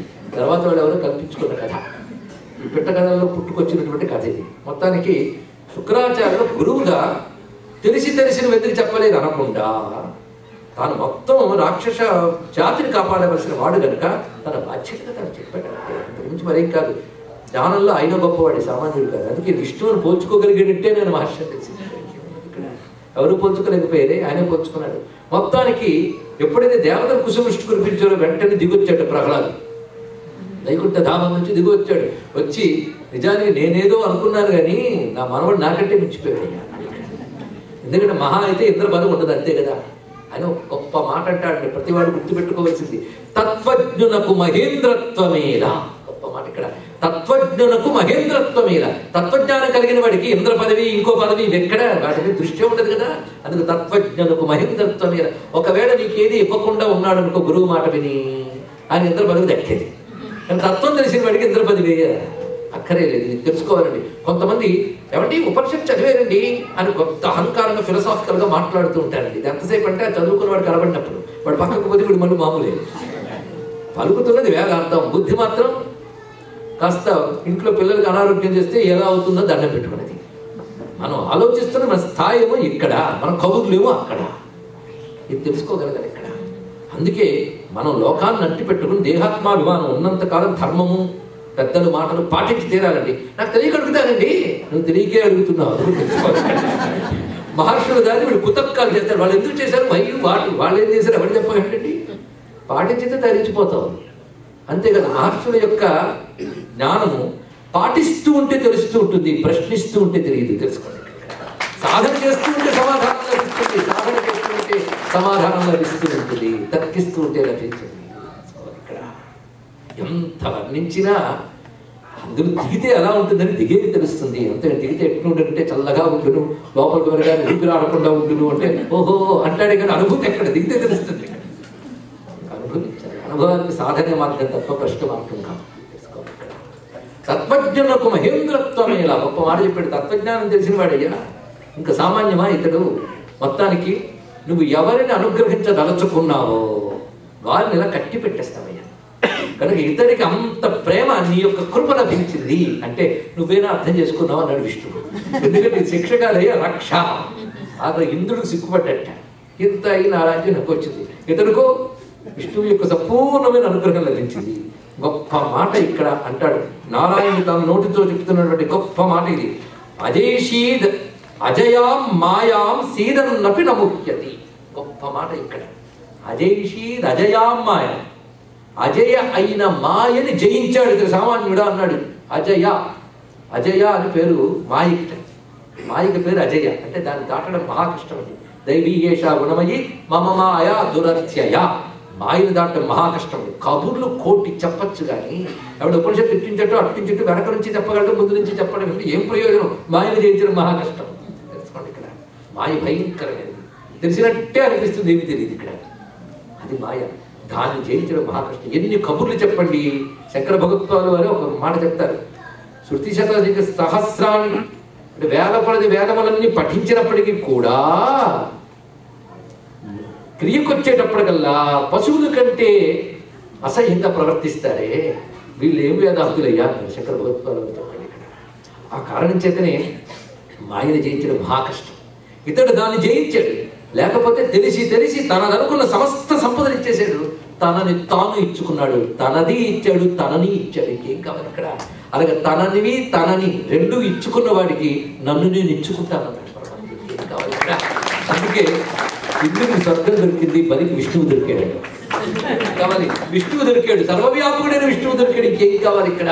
ధన్యుడు, మాయను గెలిచాడు, మాయను గెలిచిన పుణ్యుడు ఇతడు. అప్పుడే తక్కువ అనుకున్నారా? విష్ణువు సర్టిఫికేట్ ఇచ్చాడు ఇక్కడ, గొప్ప విషయం ఇక్కడ అని చెప్పి ఇంకో మాట అన్నాడు. ఇదిగో ఇప్పుడు జరగబోతున్నది, నడుస్తున్న మన్వంతరం ఒకటి ఉన్నది, రానున్న మన్వంతరం సావర్ణి మన్వంతరం. ఆ సావర్ణి మన్వంతరంలో ఇతడు ఇంద్రుడు అవుతాడు. చాలా గొప్ప మాట చూడండి. మన్వంతరానికి ఇంద్రుడు మారుతారు, అదొక పదవి. ప్రస్తుతం వైష్ణవ మన్వంతరం లేదు, ఇంకా ముందుదే ఇది, ఎప్పుడుదో మన్వంతరం. ఈ కథ జరిగింది పూర్వ మన్వంతరాల్లో జరిగినటువంటి కథ. ఎందుకంటే రాముడు వచ్చేటప్పటికీ వామనావతారం అయిపోయిందంటే పూర్వ మన్వంతర కాదా, ఆ మన్వంతరాల్లో జరిగింది. అప్పుడు ఇంద్రుడు, ఎందుకంటే నారాయణుడు పని విశ్వనియమ ప్రవక్త, విశ్వనియమాన్ని ప్రవర్తింపజేసేవాడు, ప్రవర్తకుడు కనుక విశ్వనియమాల్లో ఎప్పుడు ఏ ఇంద్రుడు ఉండాలి, ఎప్పుడు ఎవరు ఉండాలి, ఏ బ్రహ్మ ఉండాలి అని నియమించాడు అక్కడ. ఆ నియమం ప్రకారంగా ఇప్పుడు ఇంద్రుడు ఉండాలి. ఈయనేం చేశాడు? తన యొక్క బలంతో వెళ్ళి ఆ విశ్వనియమాన్ని పక్కకు తిప్పాడు. ఎప్పుడైతే విశ్వనియమాన్ని పక్కకు తిప్పాడో విశ్వనియమం ఏర్పరిచిన వాడికి సవరించవలసిన బాధ్యత ఉంది. అది ఈ మన్వంతరానికి ఇతడు ఇంద్రుడు అని నేను నియమించాను కనుక మళ్ళీ అతని పదవిలో అతని స్థితిని నేను నిలబెట్టాలి, ఇది తెలుసుకోవాలి. అతని దేవపక్షపాత ఇలాంటివన్నీ చెప్పడం, దానికి అప్పుడు కువ్యాఖ్యానాలు చేయడం. మీకు తెలుసో లేదో భారతదేశంలో దీన్ని కుల వివక్ష కింద చేసి ఒక డ్యాన్స్ బ్యాలీ కూడా చేసేసారు పాప. సరిగ్గా చదవడం కూడా తెలియట్లేదు. అది వాళ్ళ వికారాలన్నీ పురాణాలు వైపు చూపించడం ఎందుకో తెలియట్లేదు. ఇక్కడ ఇందులో చూపిస్తున్నది ఏమిటి? ఇక్కడ ఒకరినొకరు అణచివేయడం చూపించట్లేదు. ఎందుకంటే అటు ఇంద్రుడు వాళ్ళందరూ మానవ జాతికి చెందిన వాళ్ళు కాదు, విశ్వనియమాన్ని నడిపేటువంటి శక్తులు వాళ్ళందరూ. నారాయణ అక్కడ నియమించాడు అతను, ఇతను తన బలంతో పక్కకు తోశాడు. తాను నియమించిన వాడిని పక్కకు తోసినప్పుడు మళ్ళీ వీడిని పక్కకి రెట్టి పడి పెట్టాలి, విశ్వ నియమం. అయితే అదే సమయంలో నారాయణుడికి ఇతడు పైవాడుతుడు నావాడని ఏ భావం లేదు. ఇతడు చేసిన యజ్ఞానికి, ఇతడు చేసిన తపస్సుకి తప్పకుండా ఇతడు ఇంద్రుడు కావాలి. పైగా ఎంత వైరాగ్యం మనకు కలిగినా ఇదివరకు వాసనలు ఉంటాయండి. ఇవాళైతే మనకి ఎంత కాదన్న వైరాగ్యం కలిగిందండి, నేను చాలా ధన్యుణ్ణి, నాకు ఏమి అక్కర్లేదు అని అంటాం. కానీ మనకు తెలియకుండా ఎక్కడో వాసనా రూపంలో కాసింత కోరికుంటుంది, అది అనుభవించక తప్పదు. కనుకనే నువ్వు ఇప్పుడు త్యాగం మాయను జయించవు, కానీ ఇంద్రత్వం కావాలన్న వాసన ఏదో నీకు ఉంది, ఆ వాసన నీకు తీరాలి. అది కూడా వాసనాక్షయం అయిపోవాలి, తప్పదు. ఇక్కడ వాసనాక్షయం కొన్ని అనుభవించితే వెళ్ళిపో. అందుకు తర్వాత మన్వంతరంలో ఇంద్రుడు అవుతావు. అయితే నేను ఇంద్రుడిని అయితే అప్పుడు సావన మన్వంతరం. అప్పటి వరకు ఎక్కడ ఉండాలి? రాక్షసులకి వాళ్ళ భూమి ఏదంటే రసాతలం, రసాతలానికి వెళ్ళి అక్కడ ఉండు అన్నాడు. ఇక్కడ మరి రసాతలం నేను ఉంటే ఒక పదవిలోకి రావలసిన వాడు ఒక చోట ఉన్నాడు అంటే ఎందరికి శత్రువు అవుతాడు అతను. ఇంకా వాడిని ఏదో విధంగా రూపుమాపాలను ప్రయత్నిస్తారు, అది అన్నీ ఉంటాయి, ఇవన్నీ ఉంటాయి.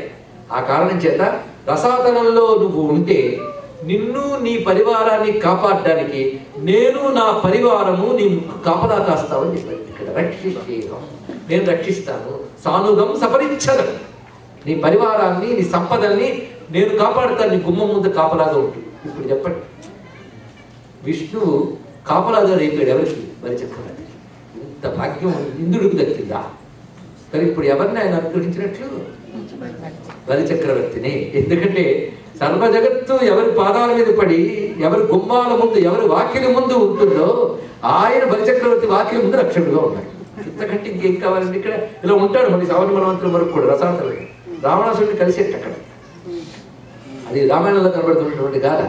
ఆ రావణాసురుడు బలిచక్రవర్తిని కలుద్దామని వస్తాడు పాతాళలోకానికి. వెళ్ళినప్పుడు గుమ్మం ముందు ఒక ఆయన నిలబడతాట, భయంకరంగా కొంచెం భయపడతాట. ఏమిటి?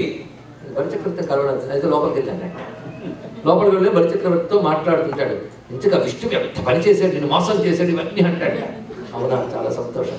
ఇంతగా విష్ణువు ఇప్పుడు ఎక్కడున్నాడు ఏమిటండి? గుమ్మం ముందు కనబడ్డాడు వాడే. తిరిగి వచ్చేటప్పుడు ఎక్కడ దొరికిపోతాను భయపడ్డాడు. కానీ ఇప్పటి నుంచి నీ పని కాదులే, తర్వాత చూద్దామని నేను కనబడలేదు. ఇలా స్వామి గుమ్మం ముందు కాపలా కాసేది. ఎంత భాగ్యం ఇక్కడ! దీన్ని బట్టి తనని తాను అర్పించుకున్న వాడిని భగవంతుడు కంటికి రెప్పలా కాపాడుకుంటాడు అనడానికి ఇంతకంటే ఇంకేం కావాలి ఇక్కడ? అది అన్ని ఇస్తే ఏమిటి అంటే అన్ని ఇస్తే ఆయన ఉంటాడు, ఇంకేం కావాలి ఇక్కడ? తెలివైన వాడు. అందుకే భాగవత ధర్మం బలిచక్రవర్తి గాథను మనకు చూపిస్తున్నాడు. ఆంతర్యం అక్కడ మనకు కనబడుతుంది. అద్భుతమైనటువంటి ఆ బలికి సర్వవ్యాపకుడైన పరమాత్మ కనబడుతున్నాడు. ఇది మనం గమనించగలిగితే ఎవడైతే వామనుడి అంటే తన హృదయంలో ఒదిగి వచ్చిన భగవంతుడికి తెలుసుకుని తన సర్వస్వాన్ని అర్పణం చేస్తాడో, ఆయన సర్వము తానే అని ప్రత్యక్షమై అనుగ్రహిస్తాడు. అనుగ్రహించి తను కాపాడుకుంటాడు. ఇహము పరము కూడా ఇస్తాడు. అందుకే ఈయన ఏమిచ్చాడు? తత్వజ్ఞానానికి సంబంధించిన కైవల్యము ఇస్తున్నాడు. అంతవరకు నీ వాసనానుగుణంగా ఇంద్రభోగంలో కూడా అనుభూతిగా అంతవరకు ఉండన్నాడు మహాత్ముడు. దీన్ని బట్టి నారాయణ అనుగ్రహ వైఖరి దీనిలో కనబడుతుంది.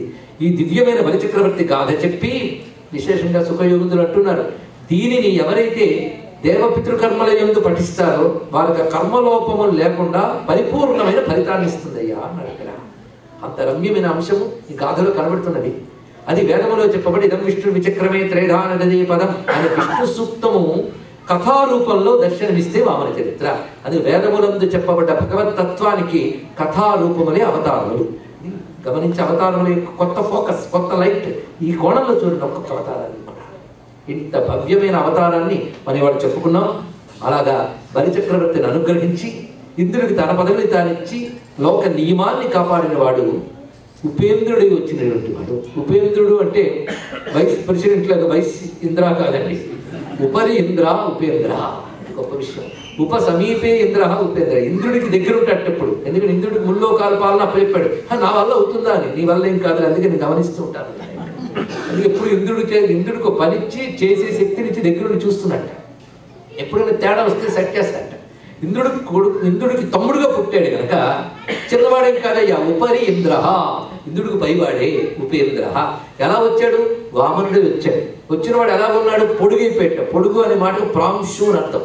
ఉపేంద్రో వామన ప్రాంశు. వచ్చిన పని ఎంత అమోఘంగా సాధించాడు. అమోఘం అంటే వ్యర్థము కాకుండా సాధించాడు. అమోఘ. గొప్ప పని చేశాడు. అయ్యో మరి ఇంత పని చేశాడే, వంచాడే అంటే ఆయన శుచి అయ్యా, ఆయనకి ఏం దోషం లేదు. శుచి. అయ్యో ఒక చెయ్యి చాచి ఇక్కడ దాకా పెట్టేటప్పటికే లాగేస్తుంది. ముల్లోకాలు వ్యాపించాడని ఎంత బలం ఉందో. అసలు బలమే విష్ణువు. తద్విష్ణోర్బలమాహు మాట చెప్తున్నాం కదా, అదే విష్ణువు యొక్క బలం. స్వామి యొక్క బలం చేతనే ప్రపంచమంతా ఉంది. బలయుతులకు దుర్బలులకు బలమెవ్వడు, నీకు నాకు బ్రహ్మాండములకు బలమెవ్వడు. అలాంటి స్వామి. అది ఊర్జిత. ఊర్జిత అంటే బలము అని అర్థం. మొత్తానికి ఇంద్రుడిని కూడా అతిక్రమించిన వాడు అతీంద్ర. అయ్యా అంత వ్యాపించిన విశ్వాన్ని ఒక్క శరీరంలో ఎంత సంగ్రహించి చూపించాడు. సంగ్రహ. అతీంద్ర సంగ్రహ. మొత్తానికి సృష్టి అంతా ఆయన గనకే ఈ పని చేయగలిగాడయ్యా. సృష్టికి వరకు పేరు సర్గ. అతీంద్ర సంగ్రహ సర్గో. పైగా ఇంత చూపిస్తున్నప్పుడు కంట్రోల్ చేస్తున్నాడు ఒక్కొక్కరిని. ధృతాత్మ. కంట్రోల్ చేసి పెట్టాడు ప్రపంచాన్ని. ధృతాత్మ. ఎంత పని ఎందుకు చేసేవయ్యా అంటే విశ్వంలో కొన్ని నియమాలు పెట్టానయ్యా. ఆ నియమాలు నేను పెట్టినవే. ఆ నియమాల ప్రకారం విశ్వాన్ని రెగ్యులేట్ చేస్తుంటాను. అది విశ్వంలో నియమం పెట్టిన వాడిని నేను. నియమాలు నా రూపము. ఆ నియమంలో ఉండేటట్టు చూసే యముడు నేను. యముడు అంటే విశ్వ నియమములందు ప్రవర్తింపజేయువాడు. విశ్వ నియమ ప్రవర్తకుడు. యమశబ్దానికి ఇదే అర్థం. రెగ్యులేటర్. మొత్తం ఉపేంద్రో వామన ప్రాంశరమో గస్సురుర్జిత అతీంద్ర సంగ్రహ సర్గో ధృతాత్మ నియమో యమ అని విష్ణు సహస్రనామంలో శ్లోకపాదంతో వామన చరిత్రను పూర్తి చేసుకుందాం. ఈ భాగవతంలో ఉన్నటువంటి దివ్యమైన ఘట్టాన్ని ఈరోజు ఇక్కడ పరికింపజేసిన హరిహర రూపమైనటువంటి ఆలయంలో వెలిసిన దేవతలకు నమస్కారం చేసుకుంటూ నాకు ఈ అవకాశం కల్పించినటువంటి ఈ ఆలయ కమిటీ నిర్వాహకులు ప్రసాదరావు గారు, నాయుడు గారు, ముఖ్యంగా ఇక్కడ ఈ కార్యక్రమానికి అతనికి పెద్దరికం వహించినటువంటి అమెరికాలో తెలుగు కార్యక్రమాలన్నింటిలో కూడా తలలో నాలుగుగా ఉన్నటువంటి వారు శ్రీమతి జననీ కృష్ణ గారికి ప్రత్యేకమైన కృతజ్ఞతలు చెప్తూ రేపటి రోజున మళ్ళీ ఇదే సమయంలో కలుసుకుందాం. ఇదే సమయం అంటే నేను వచ్చిన తర్వాత చాలా మంది వచ్చారు. అలా కాబట్టి కొంచెం ముందు వస్తే గజేంద్ర మోక్ష ఘట్టం అది వింటే ఏమొస్తుందో రేపు చెప్పుకుందాం. ఇక ఎల్లుండి సాయంత్రం 4 నుంచి 6 వరకు, రేపు మాత్రం 5 నుంచి 7 వరకు, ఎల్లుండి సాయంత్రం 4 నుంచి 6 వరకు మరొక అద్భుతమైన చరిత్ర ఉన్నది. ఇంకొక అవకాశం రేపు పొద్దున స్ట్రౌట్స్బర్గ్ కదండి, శృంగేరి శారదాపీఠంలో ఉదయం పూట 10 గంటల కల్లా ఒక దివ్యమైనటువంటి అమ్మవారికి ప్రవచనం అక్కడ ఉన్నది. రాగలిగిన వాళ్ళు, రావాలనుకున్న వాళ్ళు వచ్చి అక్కడ కూడా విని ఆనందించవచ్చు. సాయంత్రం ఇక్కడ సమావేశం.